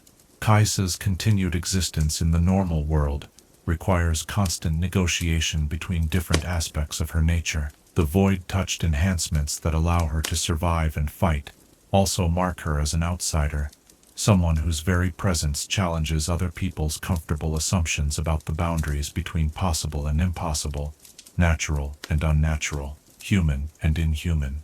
Yet she has chosen to use her unique capabilities in service of protecting others from the threats that she understands better than any purely mortal champion could. Her knowledge of the void's nature, gained through years of direct experience, makes her invaluable in defending against incursions and manifestations that would leave other heroes helpless and confused. In her role as protector, Kaisa faces the ongoing challenge of maintaining her humanity while drawing upon powers that exist in opposition to human nature. Each time she enters combat, each moment when she channels the reality-warping forces that have become part of her being, she risks losing more of her connection to the mortal world she fights to protect. This internal struggle reflects a broader truth about the nature of heroism and sacrifice. True protection of others sometimes requires the protector to become something that the protected cannot fully accept or understand. Kaisa has paid the price of exile from normal human community in order to serve as guardian against threats that normal humans cannot even perceive. Her story also reveals the profound adaptability of consciousness when faced with seemingly impossible circumstances. By maintaining her core sense of purpose and identity, while allowing other aspects of her nature to transform, Kaisa demonstrates that survival sometimes requires not just endurance but creative reconstruction of the self. Perhaps most remarkably, her experience in the void has not left her bitter or detached from mortal concerns. Despite years of exposure to perspectives that challenge the fundamental meaning of existence, she retains compassion for those who have never questioned the nature of reality, understanding that their innocence is both a limitation and a precious gift that deserves protection. As you rest tonight in the security of your unchanged existence, consider the courage required to embrace transformation while maintaining the essential core of who you are. Kaisa's journey reminds us that identity is not a fixed thing, but rather an ongoing negotiation between what we were, what we are becoming, and what we choose to remain. In a world where change is the only constant, what aspects of yourself would you hold on to, no matter how much everything else might transform around you? Chapter 8. Malzahar's prophetic vision. In the vast expanses of the Shuriman Desert, where ancient sands hold memories of empires risen and fallen, and where the boundary between vision and reality grows thin under the relentless heat of an unforgiving sun, there once walked a seeker whose quest for truth would lead him beyond the very foundations of existence itself. Tonight, as the world settles into its peaceful rest, let us contemplate the tragic transformation of Malzahar, he who glimpsed the ultimate fate of all things and found himself forever changed by that terrible knowledge. Before his awakening to cosmic truth, Malzahar was known by another name, though that identity has been worn away by years of exposure to visions that challenged every assumption about the nature of reality. He was a seer, gifted with the ability to perceive fragments of possible futures, to read the patterns that flowed through time like currents in an invisible ocean.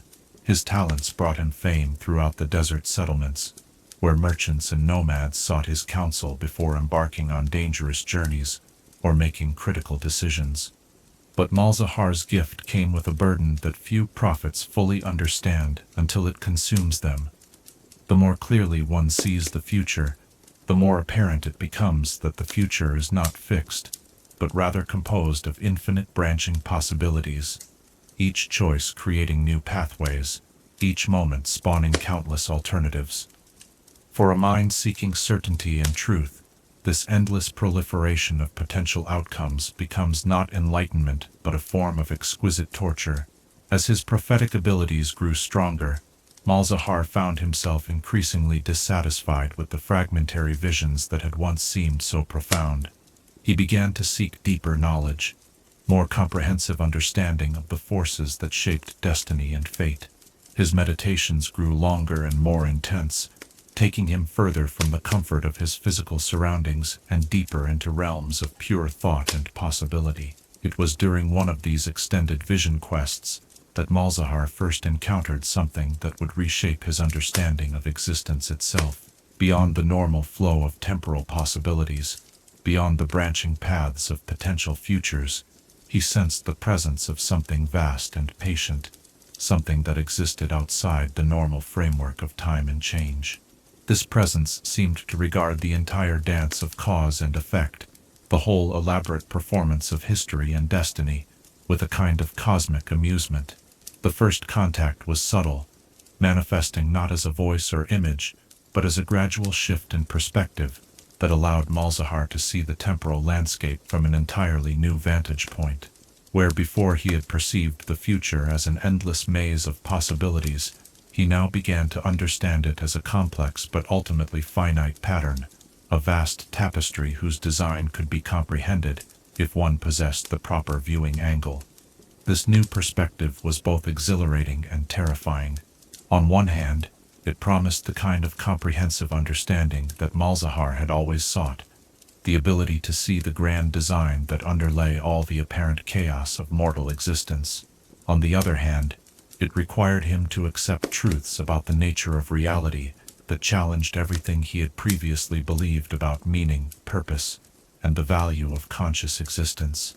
As his communion with this cosmic presence deepened, Malzahar began to perceive what he came to understand as the ultimate truth about existence, that the entire universe, with all its complexity and beauty, all its struggles and achievements, was merely a temporary aberration in a much larger pattern of nothingness. The stars would burn out, the worlds would crumble, consciousness itself would fade, and in the end, all would return to the perfect silence and emptiness from which it had emerged. But this revelation did not fill him with despair, as it might have filled a lesser mind.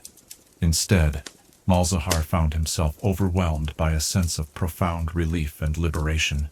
If nothing ultimately mattered in the cosmic sense, if all struggles and sufferings were merely temporary disturbances in an eternal ocean of peace, then the burdens that had weighed upon his conscience throughout his life suddenly became meaningless.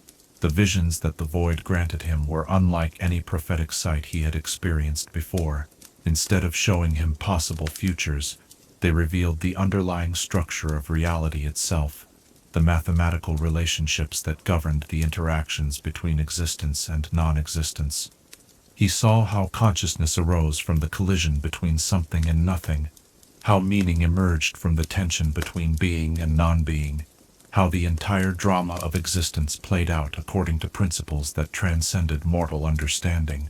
These revelations came with a price that Malzahar paid willingly, even eagerly. Each vision stripped away another layer of his attachment to his former identity, his human concerns, his mortal perspective on what was important and what was trivial. He began to experience what might be called enlightenment, if enlightenment could be defined as the complete absence of illusion about the nature of existence. The physical transformation that accompanied his spiritual awakening was dramatic and unmistakable. His body began to manifest aspects of the void's influence, developing the ability to channel energies that existed in opposition to normal reality. Purple flames that burned without heat danced around his fingers. Creatures of living void energy responded to his summons, and his eyes began to glow with the reflected light of stars that had never been born. But perhaps the most significant change was in his voice, which began to carry harmonics that resonated with frequencies beyond normal human perception. When Malzahar spoke of his visions, listeners found themselves experiencing fragments of the cosmic perspective he had achieved, glimpsing for brief moments the vast pattern that encompassed all existence and rendered individual concerns meaningless. This ability to share his revelations became both a blessing and a curse. Those who heard his prophetic declarations often found themselves profoundly changed by the experience, liberated from their attachment to mortal concerns, but also alienated from the communities and relationships that had previously given their lives meaning. Malzahar became a gathering point for individuals seeking ultimate truth, even knowing that such truth came at the cost of everything they had previously held dear. His followers, those brave or desperate enough to embrace his teachings, underwent their own transformations as they opened themselves to the void's influence. They learned to see through the illusions of individuality and separateness that normally defined conscious existence, understanding themselves as temporary manifestations of a larger pattern that encompassed all possible forms of being and non-being. The community that formed around Malzahar was unlike any religious or philosophical movement in recorded history. Its members sought not salvation or improvement of their earthly condition, but rather the complete dissolution of their attachment to earthly condition itself. They welcomed the gradual erosion of their human identity, seeing it as a return to a more fundamental and honest relationship with the nature of existence. Malzahar's role within this community was not that of a leader in any conventional sense, but rather that of a translator, someone capable of interpreting the void's cosmic perspective in terms that mortal minds could begin to comprehend. His prophecies spoke not of wars to be won or empires to be built, but of the approaching moment when all such concerns would be revealed as the temporary distractions they had always been. The visions he shared described a future in which the barriers between existence and non-existence would finally dissolve, allowing consciousness to expand beyond the limitations of individual identity and merge with the vast, patient intelligence that observed all things from beyond the boundaries of space and time. To his followers, this represented not an ending, but the ultimate beginning, the moment when they would finally understand their true nature. Critics of Malzahar's teachings particularly those who encountered them secondhand through the testimonies of converted followers, often described his influence as a form of madness or delusion. They pointed to the apparent nihilism of his message, the way his prophecies seemed to drain meaning and purpose from all human endeavor. But such criticisms missed the profound peace and contentment that characterized those who had fully embraced his vision.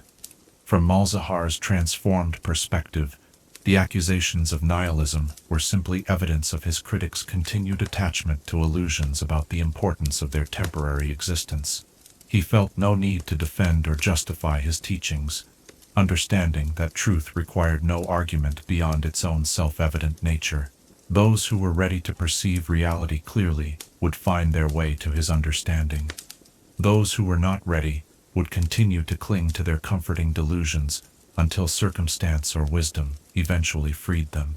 The prophecies that Malzahar proclaimed grew increasingly specific as his connection to the void deepened. He spoke of signs and portents that would herald the approach of the Great Awakening, describing in precise detail the events that would prepare the way for reality's final transformation. His visions revealed how the boundaries between worlds would weaken, how consciousness itself would begin to question its own foundations, how the entire structure of existence would gradually reorganize itself in preparation for its ultimate transcendence. As you drift toward sleep tonight, consider the seductive appeal of ultimate knowledge, of finally understanding the true nature of existence and your place within the cosmic order. Malzahar's journey reminds us that there are truths so vast and fundamental that encountering them changes not just what we know but who we are, transforming the seeker in ways that may make them unrecognizable to those who knew them before. What would you be willing to sacrifice to glimpse the ultimate truth about the nature of existence? And would the being who gained that knowledge still be you in any meaningful sense? Chapter 9. Kassadin's Desperate Hunt. In the annals of love's triumph over impossible odds, few stories carry the weight of cosmic significance that surrounds the tale of a father who dared to venture beyond the boundaries of reality itself, to rescue his daughter from forces that existed in opposition to existence. Tonight, as the world embraces the gentle peace of evening, let us follow the extraordinary journey of Kassadin, whose desperate hunt for his lost child led him through realms where love itself became both his greatest strength and his most dangerous vulnerability. Kassadin had been a guide in the deep desert, one of those rare individuals who possessed the knowledge and courage necessary to lead travelers through the most treacherous regions of Shurima's vast wasteland. His reputation was built not on reckless bravado, but on careful preparation, intimate knowledge of the desert's moods and dangers, and an almost supernatural ability to sense trouble before it manifested. He was the kind of man who brought people home safely from journeys that lesser guides would not have survived. His world changed forever on the day when a void breach tore open near the settlement where his family made their home. Unlike the gradual manifestations that had characterized previous incursions, this breach appeared suddenly and without warning, a violent rupture in reality's fabric that consumed everything within its expanding radius. Houses, animals, people, all vanished, not into death but into a more complete form of absence, erased so thoroughly that even the memory of their existence became uncertain. Kassadin had been away on a guiding expedition when the catastrophe occurred, returning to find not ruins or devastation, but something far more disturbing, nothing at all where his home and family should have been. The landscape bore no scars, no evidence that anything had ever existed in the place where his wife and daughter had lived and laughed and loved. It was as if that entire portion of reality had been carefully excised from the world, leaving behind a gap that the universe seemed reluctant to acknowledge. Other survivors of the breach, those few who had been far enough away to escape its initial expansion, spoke of seeing his daughter Kaisa consumed by the reality-warping energies that preceded the incursion. But their accounts were fragmentary and confused, colored by the trauma of witnessing something that challenged their fundamental understanding of what was possible. Some claimed she had simply vanished.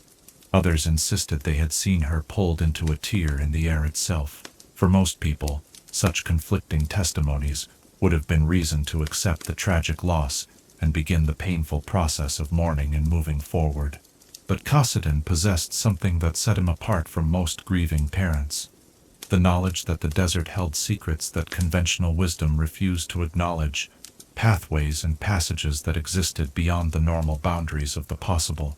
His years as a guide had exposed him to phenomena that he had learned to navigate without fully understanding. He had led expeditions through regions where compasses spun wildly, where stars appeared in impossible configurations, where travelers occasionally glimpsed structures and beings that vanished when observed directly. Most guides simply learned to avoid such areas or pass through them quickly without asking too many questions. But Kassadin had always been curious about the nature of these anomalies. Now, faced with the loss of everything that gave his life meaning, that curiosity became the foundation for a desperate plan.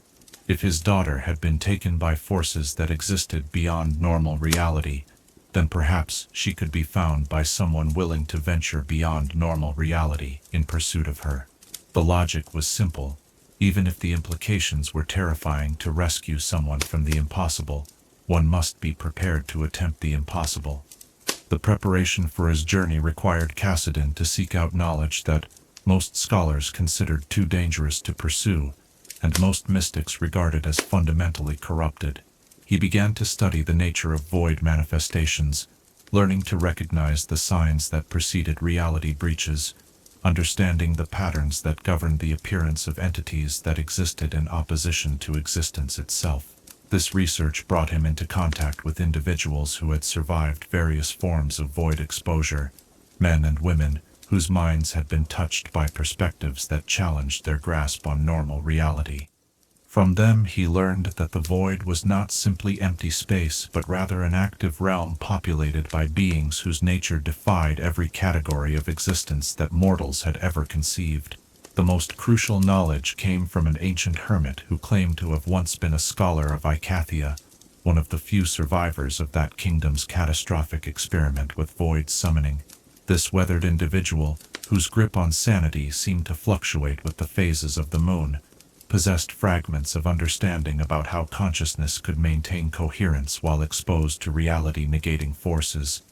Under the hermit's guidance, Kassadin began to undergo a series of preparations that were part meditation, part magical ritual, and part psychological conditioning. He learned to anchor his sense of identity to memories and emotions so fundamental that they could survive exposure to forces that challenged the very concept of individual existence. Most importantly, he learned to hold on to his love for his daughter as a kind of spiritual compass that would guide him through realms where normal navigation was impossible.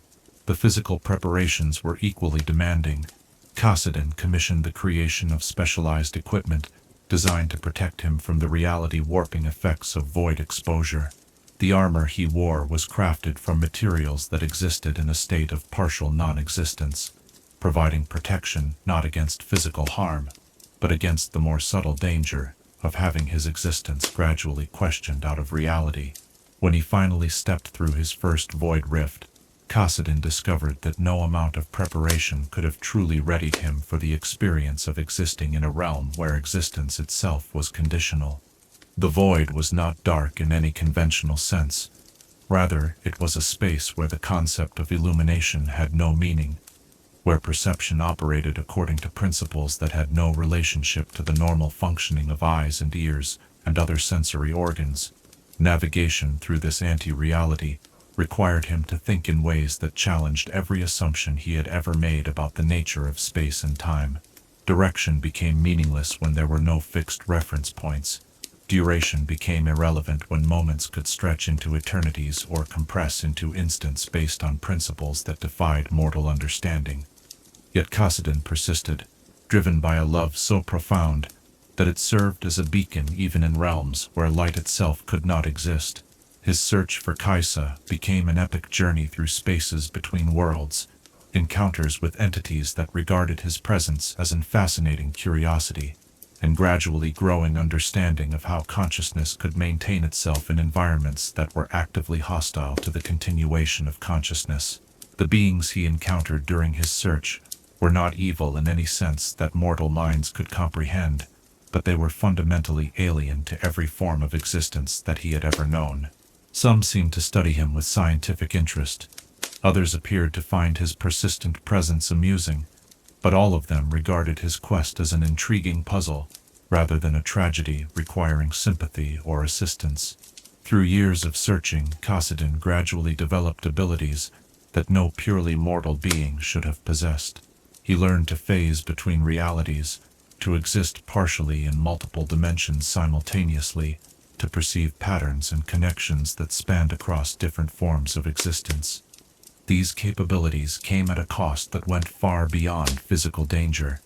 Each enhancement to his void-walking abilities required him to sacrifice some aspect of his purely human nature. The most profound challenge he faced was maintaining his emotional connection to the daughter he sought while developing the detached perspective necessary to survive in realms where emotional attachment could become a fatal vulnerability. The love that motivated his search also threatened to destroy him, creating a constant tension between the human feelings that drove him forward and the inhuman capabilities that allowed him to continue the pursuit. When Kassadin finally located Kaisa, he discovered that his daughter had undergone her own transformation during her years in the void. The child he had lost was still recognizably present within the being he found, but she had been changed by her experiences in ways that paralleled his own metamorphosis. Their reunion was both a triumph of love over impossible odds and a bittersweet recognition that neither of them could ever fully return to the people they had been before their respective ordeals. The father and daughter who emerged from the void were bound together by their shared experience of existing between worlds, but they were also separated from the normal human community by the changes that their survival had required. They had gained each other, but lost their place in the purely mortal world, becoming guardians and guides for others who faced similar threats, but never again able to live as simple desert dwellers. Kassadin's hunt had succeeded in ways that went far beyond his original goal of rescuing his daughter. He had demonstrated that love could serve as a bridge between fundamentally incompatible forms of existence, that human emotion could maintain its integrity even when filtered through experiences that challenged every assumption about the nature of humanity itself. His story became a beacon of hope for other parents who had lost children to void incursions, proof that even the most impossible searches could sometimes yield miraculous results. But it also served as a warning about the price of such miracles, the transformations that those who venture into impossible realms must be prepared to accept. As you rest tonight in the safety of your unchanged existence, consider the depths of love that could motivate someone to risk not just their life, but their very identity in pursuit of another's welfare. Kassadin's journey reminds us that the strongest human emotions can serve as anchors, even in circumstances that challenge the fundamental nature of humanity itself. What bonds in your own life are strong enough to guide you through any darkness, and would you have the courage to follow them into realms where even courage itself might be transformed beyond recognition? Chapter 10. The Empress of Ending. In the deepest reaches of the void, where even the concept of depth loses its meaning and the very notion of reaching becomes an exercise in futility, there has emerged something unprecedented in the cosmic relationship between existence and nothingness. Tonight, as the world settles into its peaceful rest, let us contemplate the rise of Belveth, she who has claimed dominion over the spaces between worlds and proclaimed herself Empress of territories that should not exist, herald of changes that challenge every assumption about the nature of the void itself. Unlike the other entities that have emerged from the void's alien realm, Belveth represents something entirely new in the cosmic order, a being that embodies not the void's traditional opposition to existence, but rather its evolving relationship with the phenomenon of reality, where previous void entities seemed driven by curiosity, hunger, or simple alien purpose. Belveth displays something that resembles ambition, a quality that should not be possible for beings whose nature exists in fundamental opposition to the concept of desire. Her emergence marks a watershed moment in the ongoing dialogue between something and nothing, a development that suggests the void itself is changing in response to its prolonged exposure to the complexity and dynamism of existence. Through countless eons of observing and interacting with reality, the void has apparently learned to appreciate certain aspects of what it once sought simply to understand or unmake, developing preferences and goals that mirror those of conscious beings, while remaining fundamentally alien to conscious experience. The realm over which Belveth claims dominion is known as the Lavender Sea, a space that exists between the traditional boundaries of the void and normal reality. This region represents something unprecedented in cosmic geography, a synthesis between existence and non-existence that creates new possibilities for both. The Lavender Sea is neither fully real nor completely void, but rather a hybrid space where the rules of both realms apply simultaneously, creating phenomena that could not exist in either pure reality or pure nothingness. To understand Belveth's nature, one must first grasp the revolutionary concept that the void can learn, adapt, and evolve in response to its encounters with existence. Traditional understanding of the void portrayed it as eternal and unchanging, a static force that remained constant while reality shifted and developed around it. But Belveth's emergence suggests that this cosmic relationship is far more dynamic than previously imagined, with both sides of the existence-non-existence duality being transformed by their ongoing interaction. The process by which Belveth came to consciousness represents a fundamental shift in how the void processes information about reality. Instead of simply studying and cataloging the phenomena it encountered, the void began to internalize certain patterns, incorporating aspects of existence into its own operational framework. Belveth emerged from this process as a kind of void existence hybrid, possessing qualities that belonged to both realms, while being fully native to neither. Her appearance reflects this hybrid nature in ways that challenge observers' ability to process what they are seeing. She manifests as a being of impossible beauty and terrible grandeur, incorporating elements that the human eye recognizes as aesthetically pleasing, while arranging them according to geometric principles that exist outside normal three-dimensional space. To look upon her is to experience a form of cognitive dissonance, as the mind struggles to reconcile familiar elements with alien organizational structures. The title Empress of Ending refers not to destruction in any conventional sense, but rather to her role in facilitating transitions between different states of being. Under her influence, the traditional opposition between existence and non-existence begins to break down, replaced by a more fluid relationship where entities can move between different forms of being without losing their essential identity. This represents a kind of ending for the old cosmic order, but also a beginning for new possibilities that neither pure existence nor pure void could achieve alone. Belveth's court, if it can be called a court, consists of beings that have undergone similar transitions between existence and non-existence. These entities retain memories and characteristics from their origins in normal reality, while gaining capabilities that could only emerge from exposure to the void's perspective. They serve not as servants or subjects in any traditional sense, but rather as participants in an ongoing experiment in consciousness that transcends the usual categories of individual and collective identity. The experiments that Belveth conducts in the Lavender Sea involve the systematic exploration of new forms of existence that become possible when the barriers between reality and void are partially dissolved. She creates hybrid beings that possess qualities of both conscious entities and void manifestations, develops new forms of space-time that operate according to principles derived from both realms, and explores the possibility of emotions and relationships that could only exist in the liminal spaces between existence and nothingness. These experiments are not random or chaotic, but rather follow a careful methodology that suggests Belveth possesses a level of intellectual sophistication that rivals the greatest scholars and philosophers of purely mortal civilizations. Her approach to understanding combines the void's cosmic perspective with reality's capacity for innovation and creativity, creating insights that neither realm could achieve independently. The threat that Belveth represents to normal reality is subtle but profound. She does not seek to destroy or consume existence in the manner of traditional void entities, but rather to transform it into something that incorporates aspects of non-existence as fundamental, rather than oppositional qualities. Under her influence, the boundaries between life and death, being and non-being, individual identity, and cosmic unity begin to blur in ways that could fundamentally alter the nature of consciousness itself. Her growing influence manifests through the appearance of hybrid zones, where reality operates according to modified rules that reflect the synthesis between existence and void.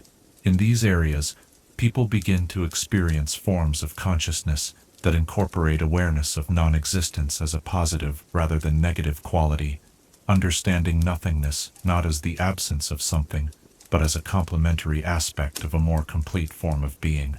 Those who encounter Belveth's influence often describe the experience as simultaneously terrifying and liberating.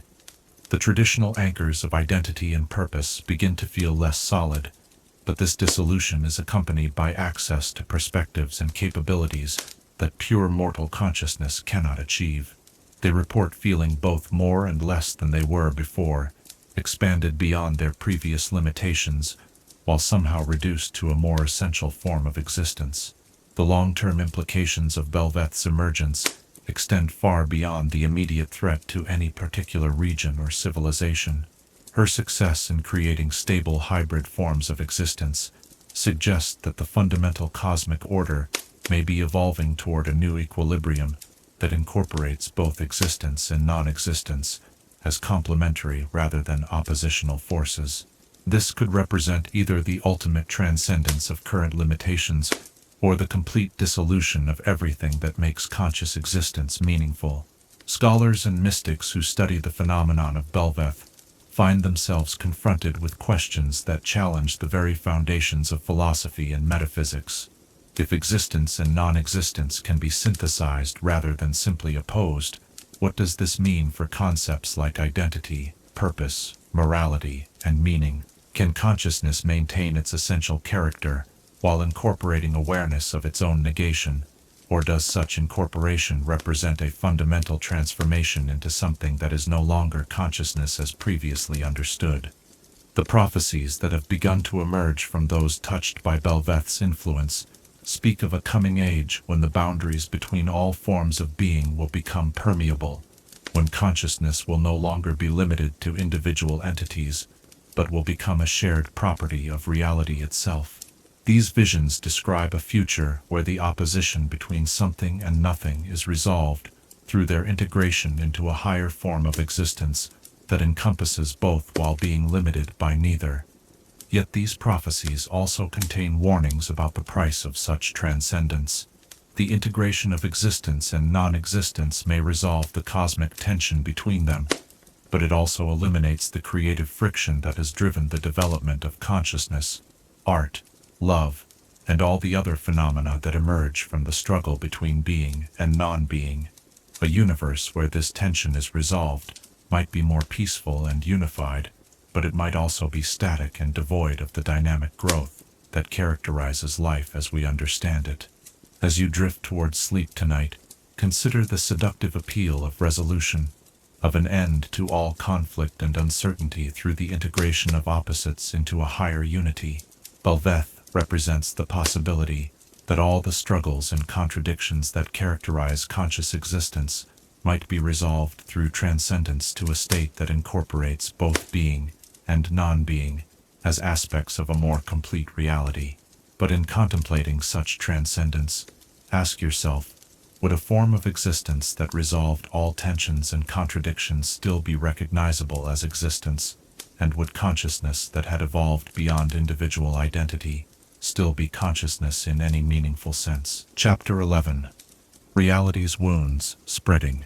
Across the vast expanse of Runeterra, in places where scholars study ancient texts and farmers tend their fields, where children play in village squares and merchants ply their trade along well-traveled routes, subtle signs have begun to appear that suggest something fundamental is changing in the relationship between what is and what is not.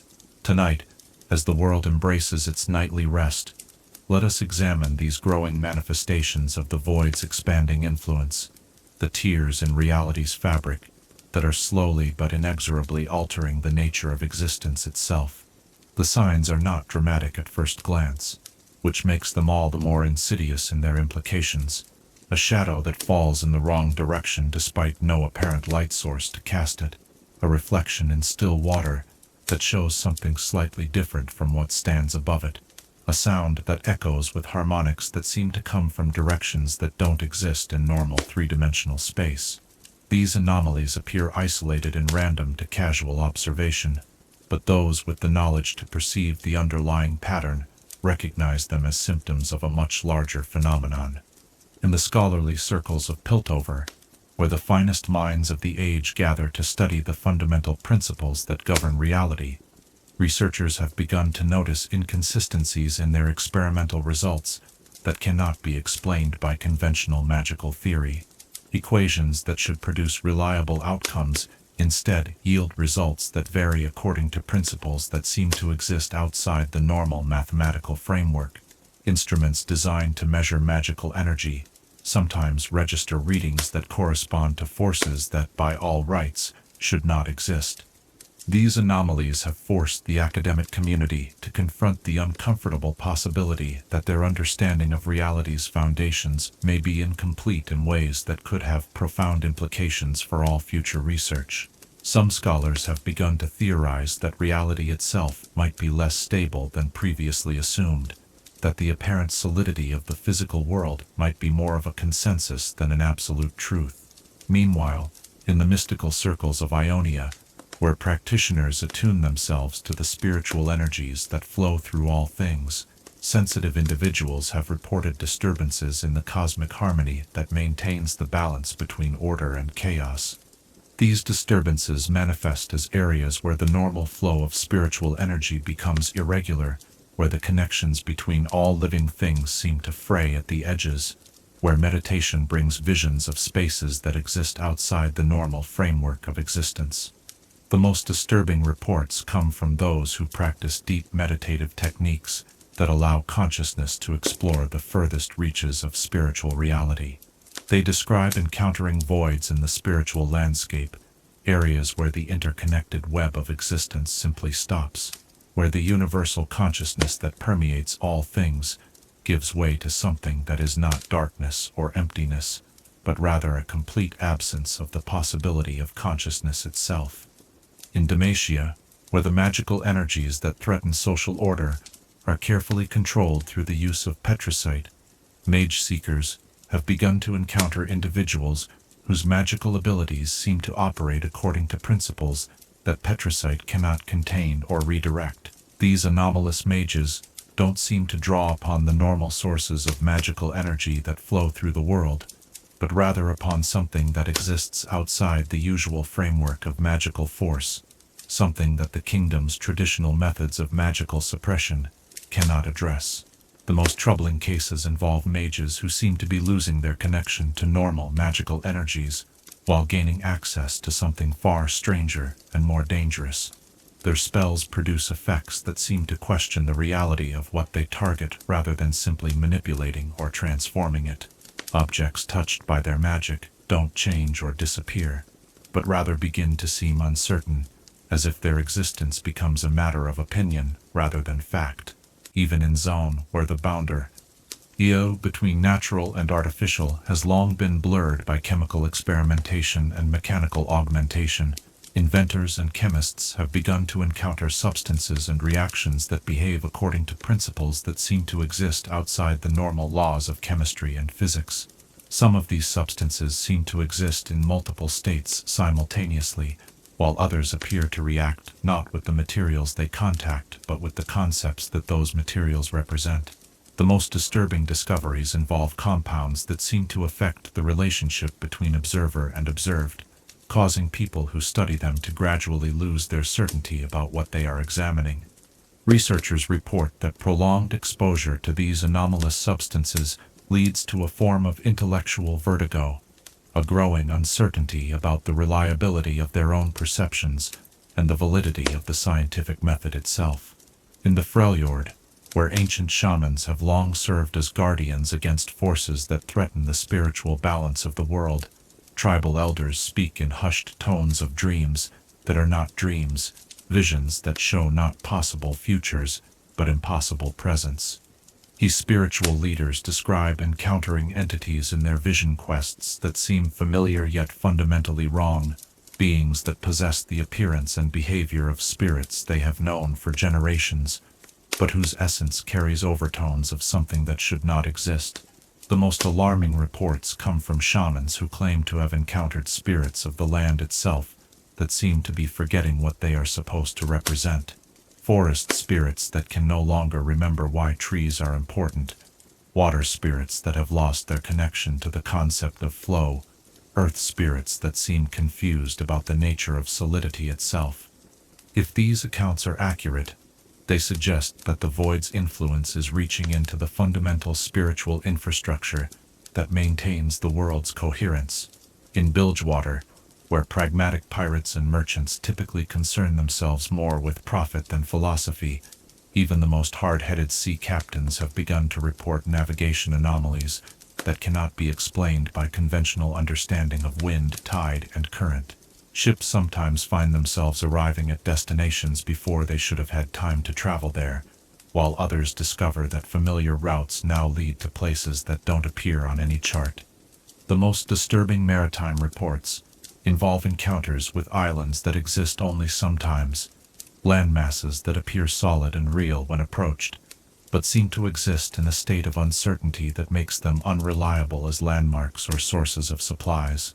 Sailors who have visited these anomalous islands describe them as feeling somehow incomplete, as if they were rough drafts of reality rather than finished creations. Throughout all these regions, sensitive individuals have begun to report a common set of symptoms that suggest exposure to influences that exist outside the normal framework of reality. They describe experiencing moments of existential uncertainty, brief periods when they find themselves questioning not just what they know but whether knowledge itself has any reliable foundation. These episodes are typically brief, and are often dismissed as simple fatigue or stress, but their increasing frequency and the consistency of their characteristics suggest a more systematic cause. The most troubling aspect of these reality disturbances is their tendency to spread through exposure and contemplation. Areas that experience one type of anomaly often begin to manifest others, as if the questioning of reality's stability in one domain weakens the barriers that maintain stability in all domains. Communities that have experienced void-related phenomena often find themselves gradually becoming more susceptible to other forms of reality distortion.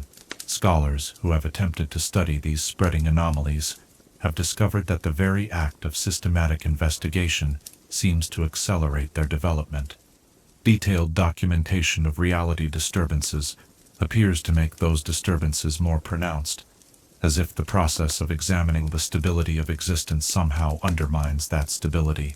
This has created a profound dilemma for those who recognize the importance of understanding these phenomena, while also fearing that such understanding might contribute to their escalation. The few individuals who have managed to maintain their sanity while studying these anomalies extensively report that the key to survival lies in accepting uncertainty as a fundamental aspect of existence, rather than fighting to maintain absolute certainty about the nature of reality. They describe learning to function effectively while acknowledging that their understanding of the world might be incomplete or even fundamentally flawed, finding stability in the acceptance of instability rather than in the pursuit of absolute truth. As these reality disturbances continue to spread and intensify, they force all of Runeterra's inhabitants to confront questions about the nature of existence that most people prefer to leave unexamined. If reality is less stable than it appears, if the foundations of existence can be questioned and found wanting, what does this mean for all the assumptions upon which civilization and individual identity are built? The spreading influence of these anomalies suggests that Runeterra may be approaching a threshold, a point where the accumulated questioning of reality's foundations reaches a critical mass that could fundamentally alter the nature of existence itself. Whether this transformation represents an evolution toward a higher form of being or a dissolution into chaos remains to be seen. As you rest tonight, in what seems like the solid reality of your existence. Consider how much of what you take for granted about the world depends upon consensus rather than absolute truth. The spreading wounds in reality remind us that existence itself might be more fragile and more dependent upon conscious belief than we typically dare to acknowledge. What would happen to your sense of self and purpose if you discovered that the reality you inhabit is less stable than you have always assumed? And would you have the courage to continue living meaningfully in a world where meaning itself becomes uncertain? Chapter 12. The Hunger That Never Sleeps. As our journey through the mysteries of the void draws to its contemplative close, we find ourselves standing at the edge of understanding, gazing into the profound depths of a cosmic relationship that has shaped the very foundations of existence since before time learned to measure itself. Tonight, in these final moments of our exploration, let us reflect upon the eternal nature of the hunger that drives the void's attention toward our reality, and consider what this ancient dialogue between something and nothing reveals about the deepest truths of existence itself. The hunger of the void is not the desperate craving of a starving creature or the ambitious appetite of a conqueror seeking to expand their domain. It is something far more fundamental and far more patient, a cosmic curiosity that has persisted through eons without diminishing, without satisfaction, and perhaps most remarkably, without cruelty. To understand this hunger is to grasp something essential about the nature of consciousness itself and its relationship to the vast emptiness from which it emerged.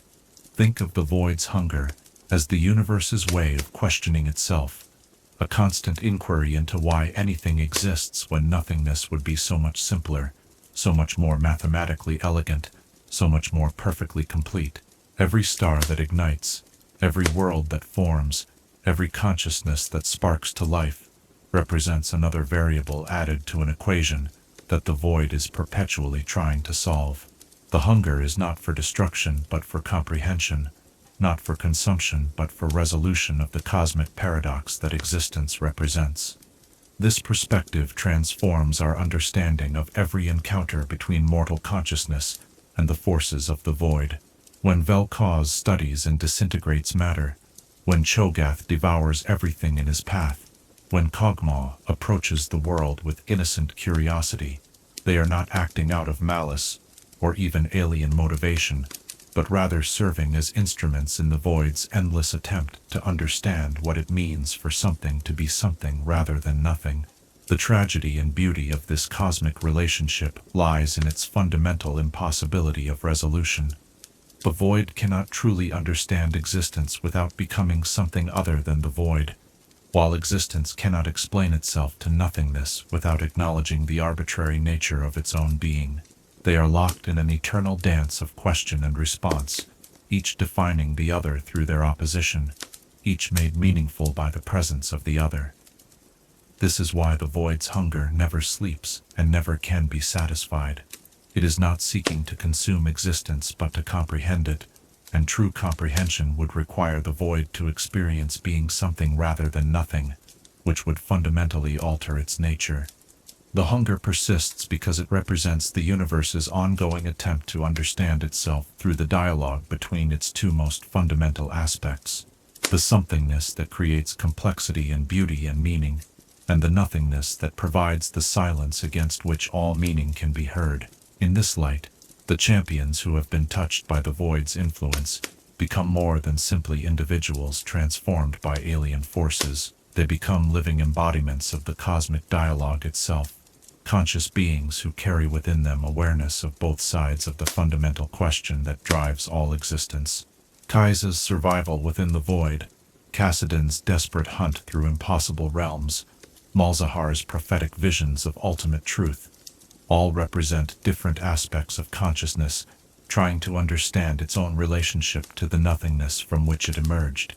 The spreading influence of void anomalies across Runeterra can be understood not as an invasion or infection, but as an intensification of this cosmic dialogue. Reality is becoming more aware of its own arbitrary nature, more conscious of the emptiness that gives meaning to its fullness, more attuned to the questions that it cannot answer about its own existence.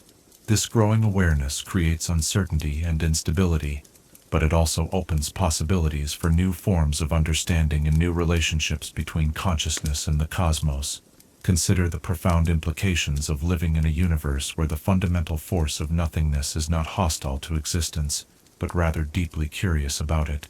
This means that every moment of consciousness, every act of creation, every expression of love or beauty or meaning, serves not just our own purposes, but also contributes to the universe's ongoing attempt to understand itself. We are not insignificant accidents in an indifferent cosmos, but rather essential participants in existence's dialogue with its own foundations. The void's eternal hunger reminds us that the questions we ask about meaning and purpose, about why we exist, and what we should do with our existence, are not merely human concerns, but reflections of the deepest cosmic processes. When we wonder why there is something rather than nothing, we are participating in the same inquiry that drives the void's patient observation of reality. When we struggle with existential uncertainty, we are experiencing in miniature the same tension that characterizes the relationship between existence and nothingness on a cosmic scale. This perspective offers both comfort and challenge. On one hand, it suggests that our deepest philosophical struggles connect us to the fundamental nature of the universe itself, that our questions about meaning and purpose are not signs of confusion or limitation, but evidence of our participation in cosmic processes that transcend individual understanding. On the other hand, it suggests that these questions may never find final answers because they reflect ongoing processes rather than problems to be solved. The hunger that never sleeps teaches us about the nature of consciousness itself. Like the void's eternal curiosity about existence, our own awareness seems driven by an insatiable desire to understand, to experience, to know more about ourselves and our world. This hunger for understanding, for connection, for meaning, parallels the cosmic hunger that drives the void's interest in reality. Perhaps consciousness itself emerged from the universe's need to observe and understand its own existence, making every conscious being a part of the cosmic effort to solve the riddle of why anything exists at all. In our daily lives, we experience echoes of this cosmic hunger in our restless desire for understanding, our persistent questioning of ourselves and our world, our endless search for meaning and purpose that can never be fully satisfied. Just as the void's hunger can never be completely satisfied, because satisfaction would fundamentally alter its nature, our own deepest hungers for understanding and connection can never be completely fulfilled, because fulfillment would end the dynamic process that makes consciousness possible. This recognition can bring a form of peace that does not depend on finding final answers to our deepest questions. If our restless questioning reflects the fundamental nature of consciousness itself, if our inability to find absolute certainty mirrors the cosmic relationship between existence and nothingness, then perhaps the goal is not to end the questioning but to embrace it as an essential aspect of what we are. The void's patient hunger also offers a model for how we might approach our own uncertainties and limitations. Rather than fighting against the questions that cannot be answered or becoming frustrated with the mysteries that cannot be solved, we might learn to appreciate them as evidence of our participation in processes larger than ourselves. The hunger that never sleeps reminds us that consciousness is not a problem to be solved, but an ongoing process to be experienced. As our exploration of the void's mysteries comes to rest, we are left not with answers but with a deeper appreciation for the questions themselves. The cosmic dialogue between existence and nothingness continues in every moment, in every thought, in every act of consciousness that dares to wonder about its own nature. We are not observers of this dialogue but participants in it, not separate from the cosmic processes we study, but expressions of them. The void's eternal hunger for understanding mirrors our own restless curiosity about the nature of existence, suggesting that the deepest questions we ask are not signs of our limitations, but evidence of our connection to the fundamental forces that drive the universe itself. In accepting this connection, we find not the final piece of absolute knowledge, but the dynamic piece of participating consciously in the ongoing mystery of existence.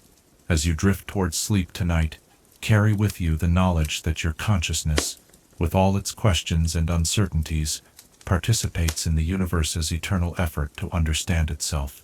The hunger that never sleeps reminds us that existence is not a puzzle to be solved, but a process to be experienced, not a problem requiring a solution, but a cosmic conversation in which every conscious moment adds another voice to the eternal dialogue between something and nothing.